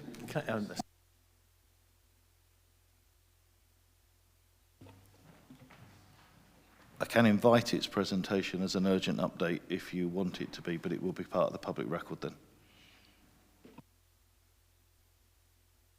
Maybe if I explain the reason for circulating it, it's really to illustrate... I don't think we can discuss it if members of the public don't have access to it in public session, because effectively it's yellow pages.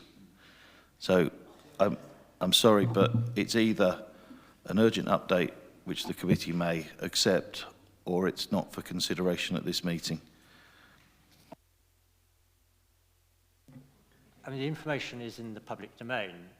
It was part of the papers that went to council in December. But if it's necessary for it to be an urgent update, for it to be considered this evening, Right. For the sake of clarity, I think that's the correct way. Members, are you happy to take this as an urgent update? Right. Just so that we're clear.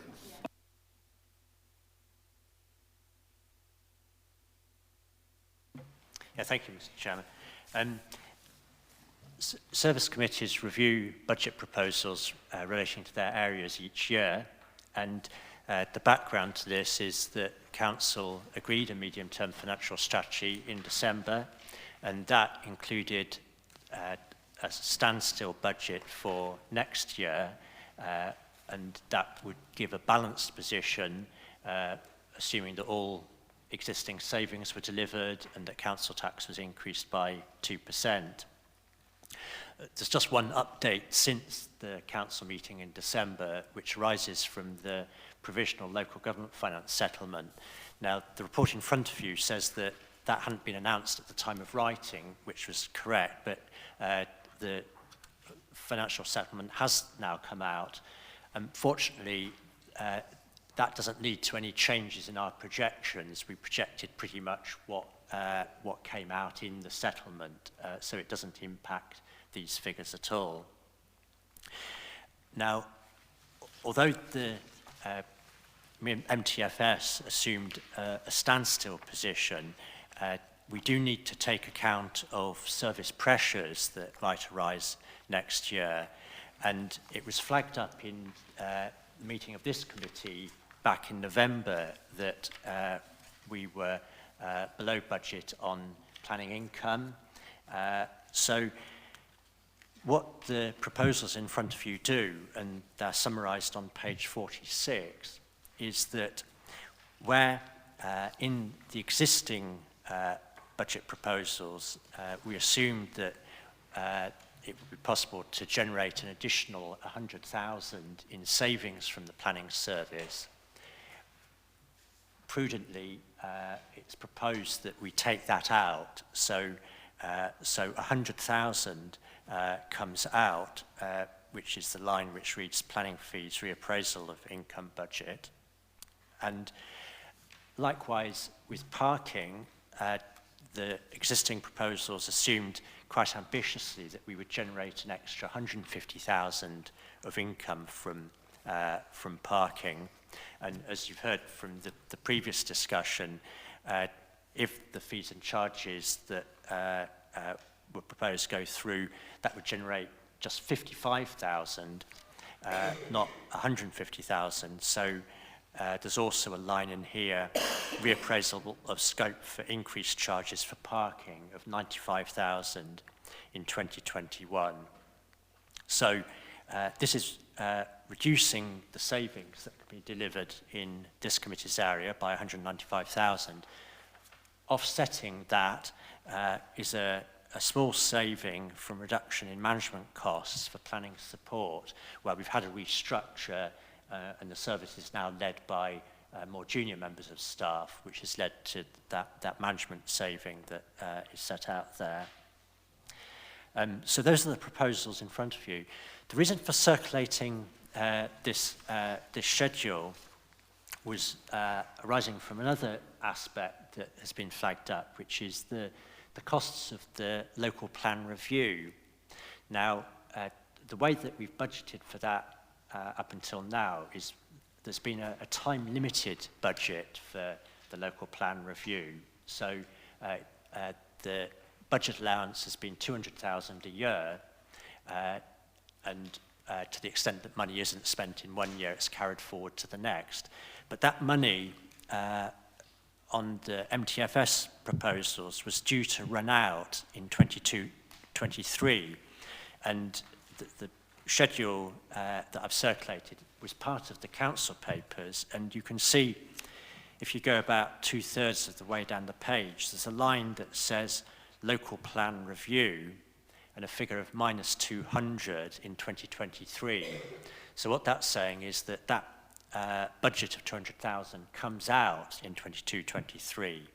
Now, realistically, the local plan review process is an ongoing one, because even assuming that the local plan review goes through, you'll be into the next local plan review. So I accept it's prudent to keep that budget provision in there. So what you may want to do is recommend that Policy and Resources Committee proposes to Council that 200,000 comes out, and we just have an ongoing budget ad infinitum of 200,000 a year for the local plan review process.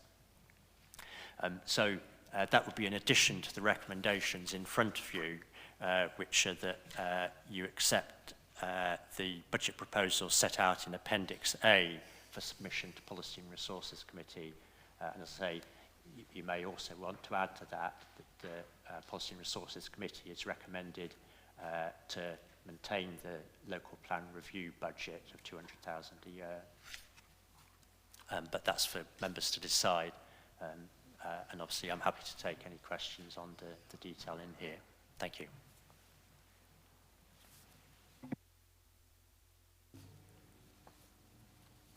Anybody like to start us off? Councillor English. I mean, obviously, unless something dramatically changes, we are going to need an ongoing resource for the local plan. Whatever it's called this year, next year, or probably be a name change at some point, but continuing to have that provision is probably essential. So I think we do need to make that change. Otherwise, we're going to have to make it later.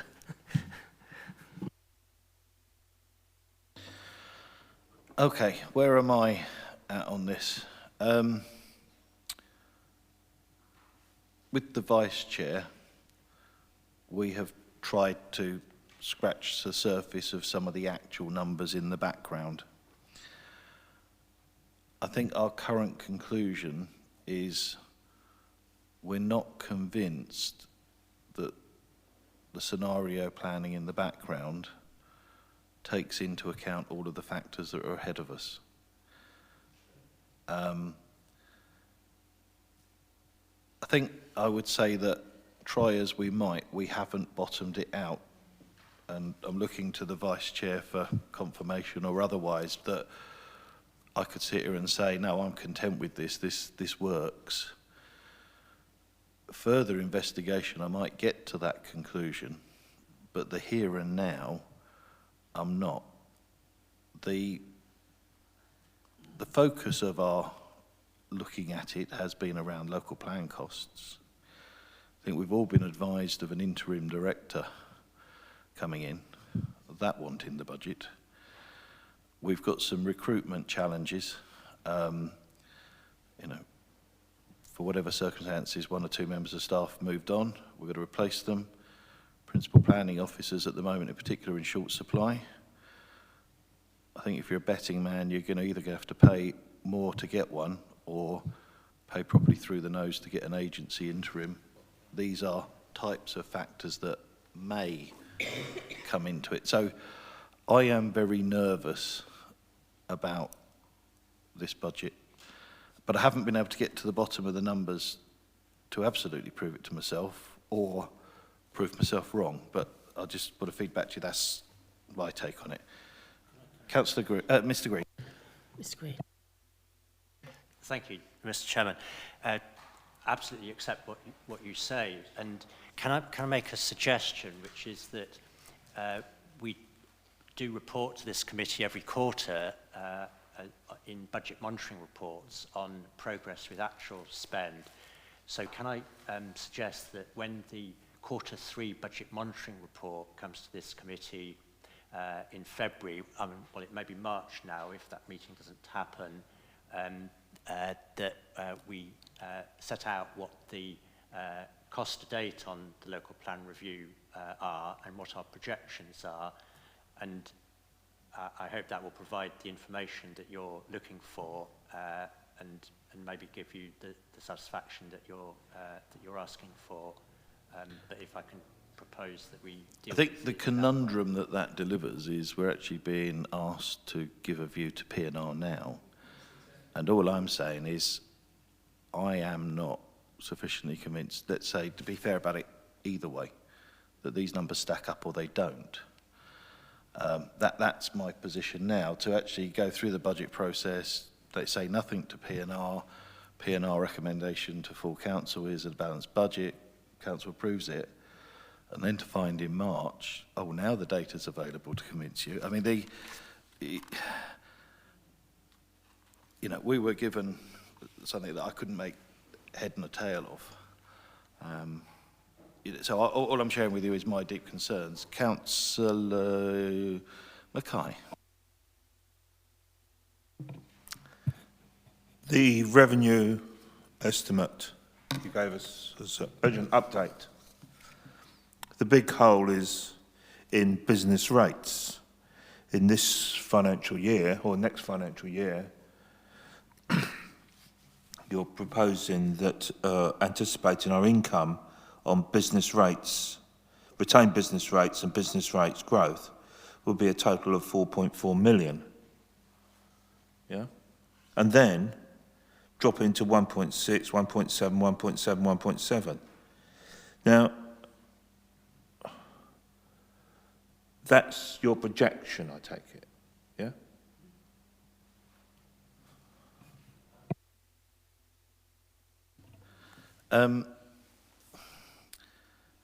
Let me sort of play dumb to try and extract the understanding here. So you're looking at the supplementary piece of paper. So the figure is the change, not the amount. So you get a lot more in 2021, and you get a little bit even more the following year, and a little bit even more the following year. It's not you get 3 million and then it drops. One of the complications, am I right in what I'm essentially saying, Mr. Green? So I asked that as a question rather than making a statement. Yeah, I mean, it's not really relevant to the discussion this evening, but the explanation for the drop to zero in business rates growth and the fall in retained business rates is that a new local government funding regime is due to be introduced in 21-22. And we know that the business rates growth that we have been benefiting from since 2013-14 will disappear. They will reset the amount that we get in business rates. These figures are estimates because we don't have any detail about what the position will be in 21-22, but we do know that they will be changing the whole local government funding system, so that's why the figures look a bit odd. But I mean, maybe the best way of dealing with this is to discuss this in more detail with you outside the meeting, as it's not strictly relevant to the discussion here.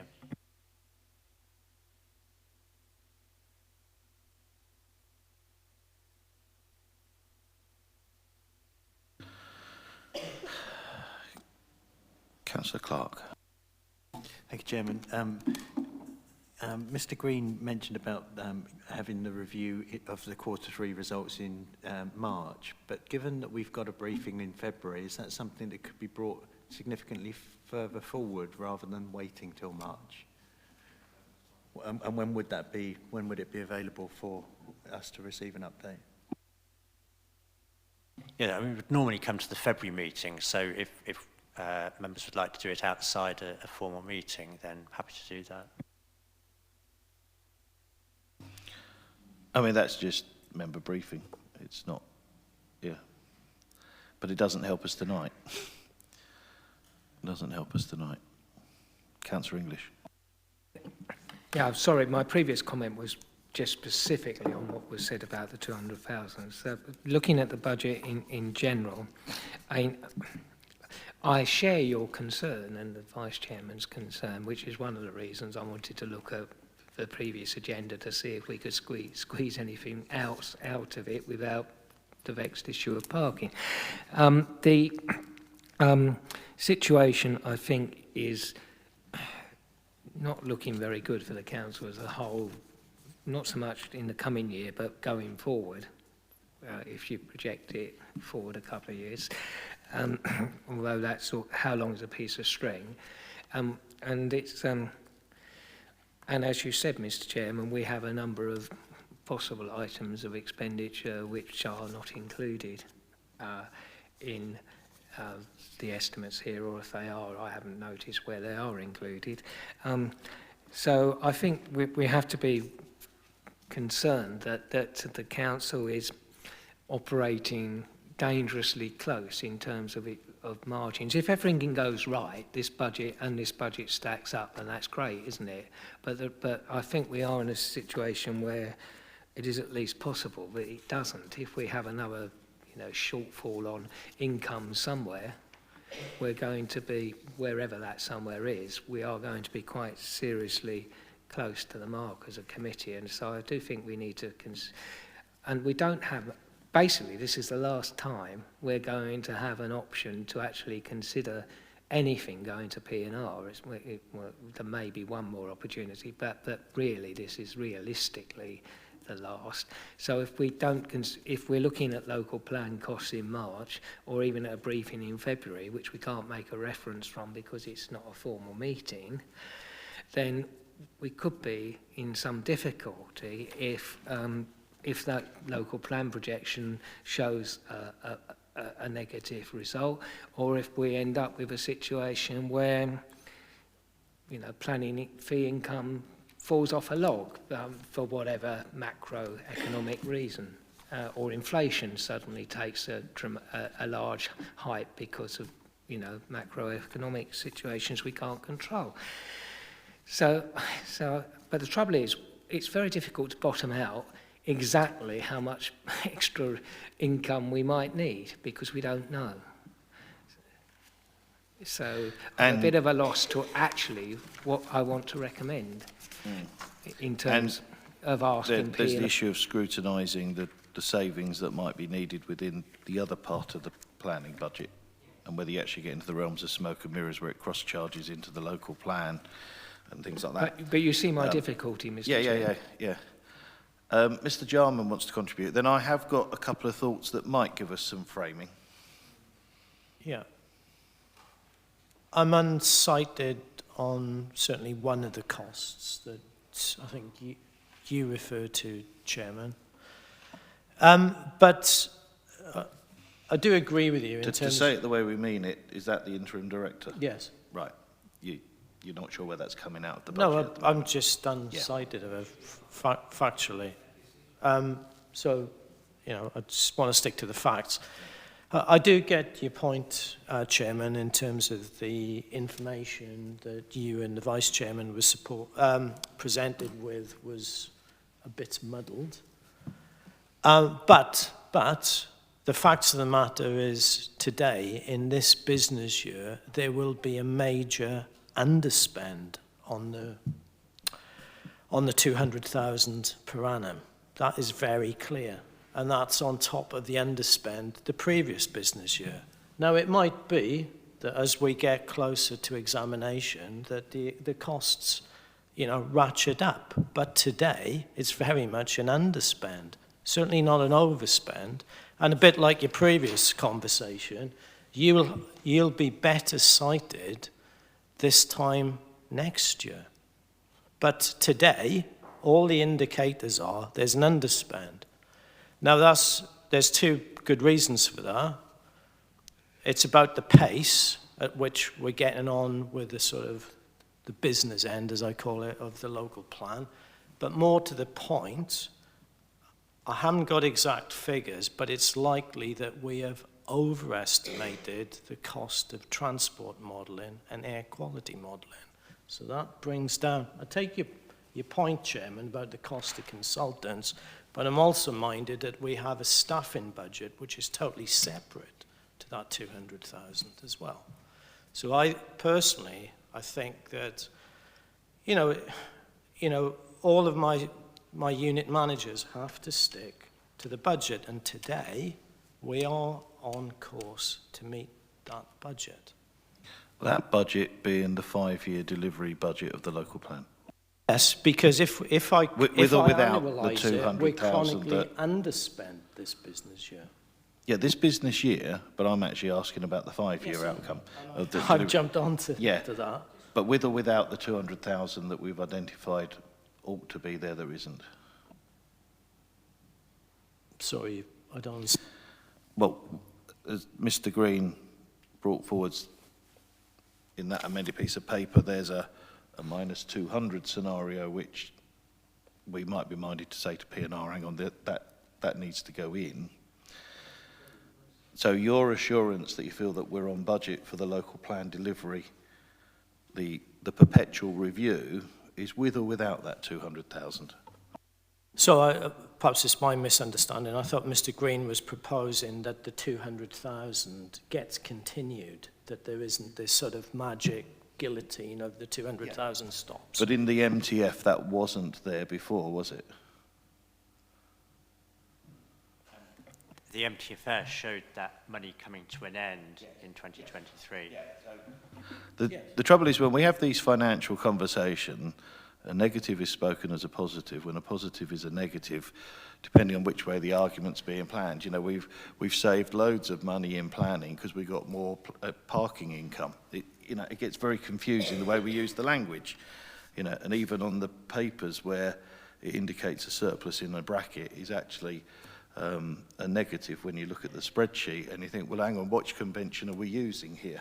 You know, accountants have a convention and we're using both. So the fact that humble people like us get a bit confused by the way the information is presented, but yet we're asked to make a recommendation on it, forgive us, please.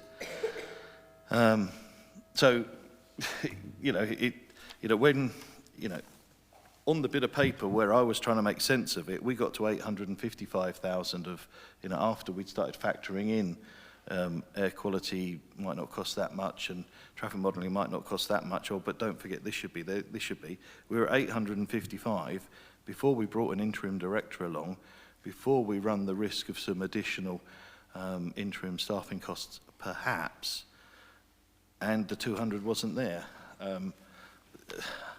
I just need somebody to tell me the answer. Mr. Edgerton. A very simple, short point. The budget allocated, the 200,000 per year, is for 4 years. That is £800,000. After that period, the money stops. But the requirement by the government in the National Planning Policy Framework to undertake reviews every 5 years, which means that we are continuously reviewing our local plans, does not stop. Thank you. So I think we're all on board with the fact we need to say to P&R, we need you to look at putting that back into the medium-term forecast. I think we're all there. But in addition to that, I'm not convinced that £200,000 a year will do it either. That, you know, and I'll go back to the last local plan making process, we run out of money because we budgeted exactly the same amount of 200,000 a year last time, and we dipped into the new homes bonus to get additional lumps of money to carry us through. It's not quite the same this time. The depth of the review might not be quite the same, but I just need a document that says, look, we've taken everything into account. This is our estimate of cost. Oh, good, that comes into 990,000. The budget's £1 million. We're in the right zone. It's basic assurance, but that's what I'm craving. So, look, we're going to go round and round here because we haven't got the certainty of facts to make it concrete. So, the vein that I'm in is to say to P&R, we're giving you a risk warning because we haven't been able to satisfy ourselves yet. We might be able to, that this budget is based on sound assumptions. We also draw to your attention that we believe you need to consider instating the additional 200,000 on the missing year, and that we recommend that you, P&R, because you are the budget decision-making authority, dig deeper into the detail, because we don't have another public opportunity to do that before you get to decision-making. That's, I feel, where I'm at the moment. Risk warning, point out the 200, and recommend further scrutiny on their part, because our moment is passing now. Councillor Mrs. Gray. It isn't to be argumentative in any way. I totally, when I first popped with it, was to actually agree with everything you said. And I think the last conversation in the last 10 minutes actually shows everyone the kind of confusion that we've been in with it. I think we are aware that it is our last opportunity for P&R to have a look at, if we need to examine our budget, and I think we've proved tonight that there is a need there, and I totally agree with your suggestion there, your option there, and I'd certainly second that. So you seconded, there was a hand there. Councillor English had just got there before, then I'll come straight over to you, Councillor. I agree with all that's been said, but I do have to say that I'm a little concerned about how we ended up with this interim director proposal just appearing with a potential impact on this committee's budget, without, as far as I can see, any discussion. But So if and I'll give you what I think the answer to that is, Well, under the I scheme of haven't- delegation, yeah. our officers have that authority. Yes, I know, but that doesn't alter my concern, because frankly, if in a normal situation where we were dealing with a developer, and the council, in terms of P&R, is acting in relation to the key scheme here as a developer, that cost wouldn't be being met by the committee or by planning control. That would be being met through the terms of a PPA by the developer. So I have to say this whole process just sits wrongly with me, because the council is, you know, who is acting as a developer in this role. I think P&R, frankly, like any other developer, should be taking the cost there. I guess it's theoretically possible they might be doing that anyway, because I think P&R gave a further budget to move the project forward, so there could be some cross-charging that we just don't know about. But it's the All I'm fact that we saying is, don't know I don't about think it that is should- the concern. I just think that shouldn't be coming, that the cost that we're taking on in order to appoint someone to cover this really shouldn't be coming out this.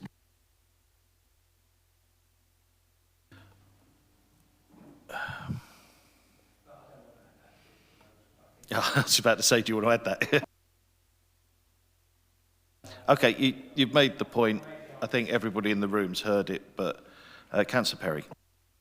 I'll be very brief. I totally agree with Councillor Grigg and yourself. I think you said it. I think it's very important we send a very clear signal to P&R.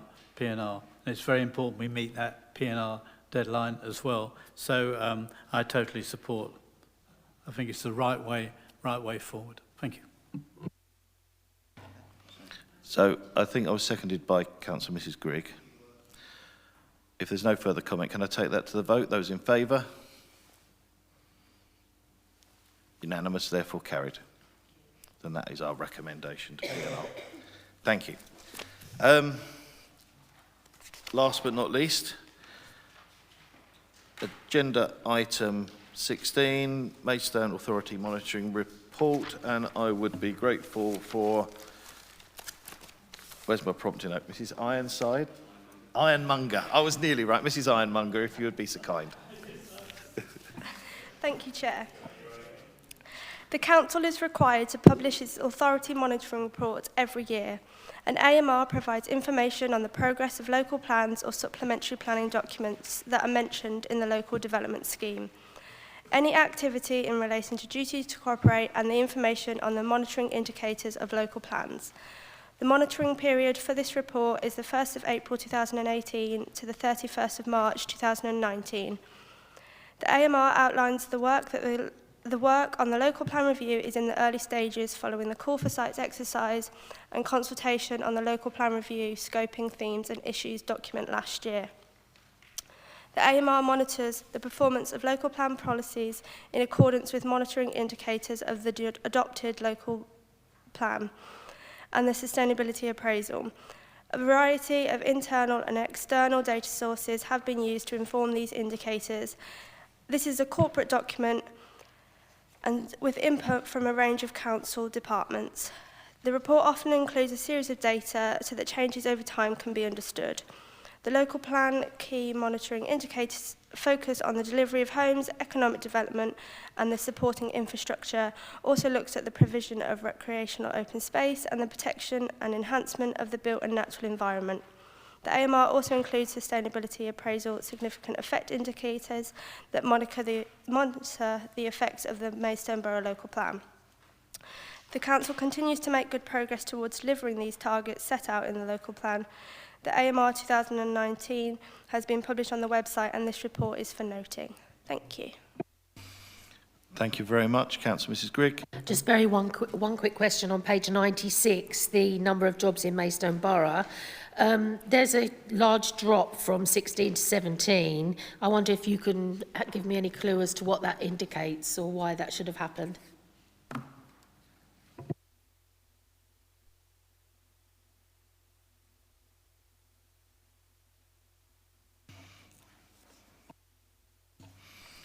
So just while that's being given some thought, the this is a report that comes every year, and it's really tempting to question everything in there. All we're being asked is to, because it has to be published. I think it's already been published on the website, and we're noting that it has been published. Yeah, but it may not be within the portfolio of the officers present. Just to confirm, we haven't actually generated that data ourselves. We've used NOMIS data, which we've sourced externally to inform that indicator requirement. So we don't have a direct reason for why that dip has apparently occurred. There were actually a few charts which are shown within this authority monitoring report showing dips actually in the last year, but unfortunately I don't actually have the reasoning behind that to hand. It's probably a question for the Earl Committee to take forwards, that one. Be interested to see if it linked to anything to do with the trends in the sub-national population statistics as well. Councillor English. I know it's the way these statistics are compiled, and it's very difficult to do them otherwise, but in terms of the crime figures, which show a 20% increase in High Street ward, it's very important to note that this High Street ward includes most of the central business districts of Maidstone. So it'd be very, I think it's profoundly misleading when you get town centre areas like that lumped together with residential areas, largely residential areas. So I'm just a caveat about what sort of weight to put on singling out wards in that way for a high increase, because really, to be meaningful, we need to know what the breakdown is, and it's very hard to get a breakdown at a sub-ward level.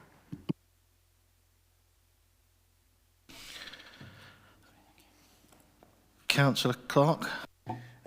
Actually, on both of those points, I would say residents in my ward would read this document and they would have questions.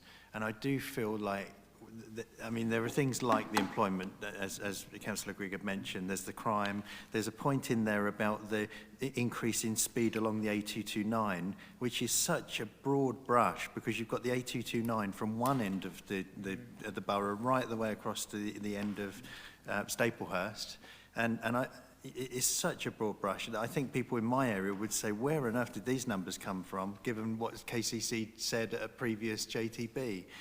So I'm a little bit concerned about some of these things. We won't go into any more, but I do think perhaps we need to have a look at them and sort of wonder whether we put some sort of statement around these figures, because it's such raw data at this point.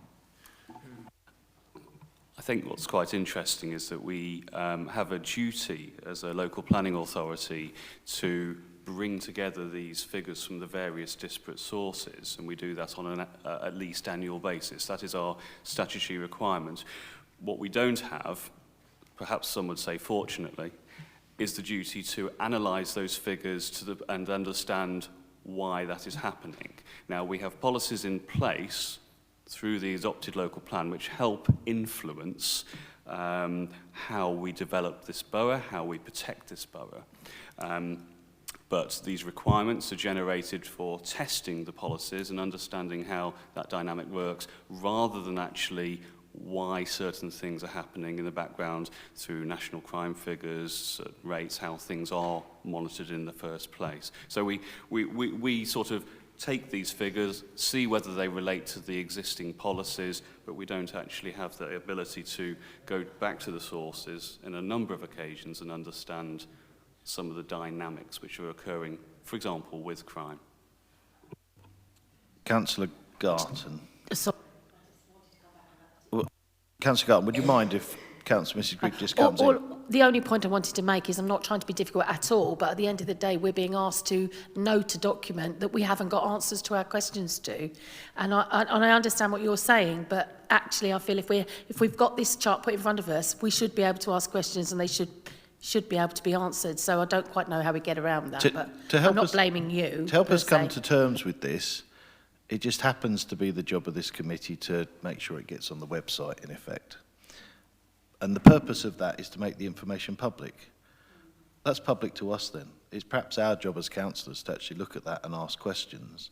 And for example, in employment, suggest that back into our committee with responsibility for employment to say, Are you aware of this? You know, how does that tie in with our economic development strategy? It's the starting point. This committee is the starting point for putting it out there. It's not the answer to all the questions. Well, all 55 of us, you know, I think should look at that. And if there's something that concerns us, then we have the mechanisms of these committees at our fingertips. Some of it would come here, some of it would go elsewhere. But it isn't this committee's sole task to interpret everything in here and explain it away. It's a background context. Councillor Garton, do you want the very last word and then hopefully we'll wrap up? Yes, it's a wonderful document. It's absolutely fascinating. It's statistics. It's, as we've seen tonight, it opens up new questions for us members. It makes us aware of possible problems in the borough. And I very much thank the officers for providing this document. So what I say next shall in no means be a criticism of what you've been doing, because it is really a good collection of data.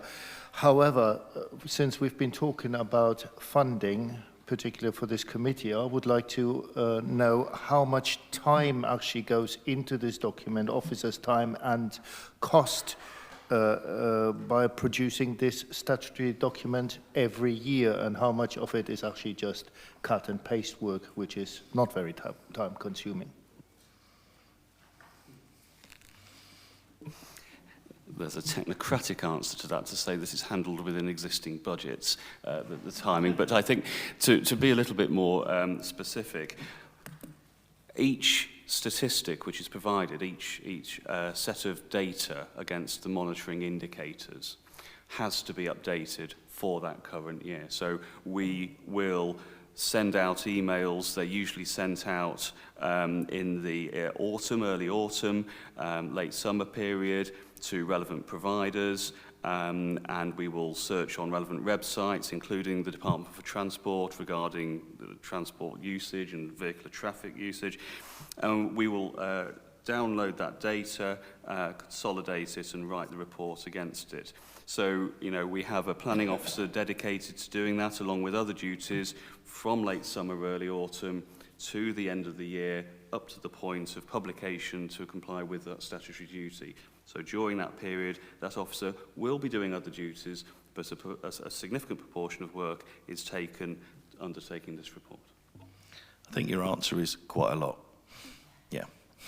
Would there be any possibility to streamline the work, i.e. to, as I just sort of tried to indicate, is a lot of cut and paste work in it, that although it has to be provided by statute every year, that the big work would be done biannually, and thereby we could save some of the cost?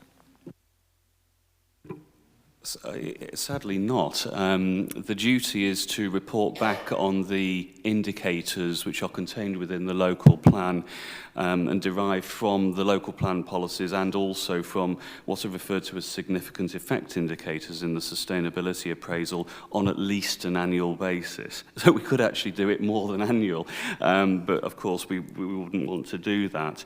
Unfortunately, to report on a biannual basis would not actually meet that requirement.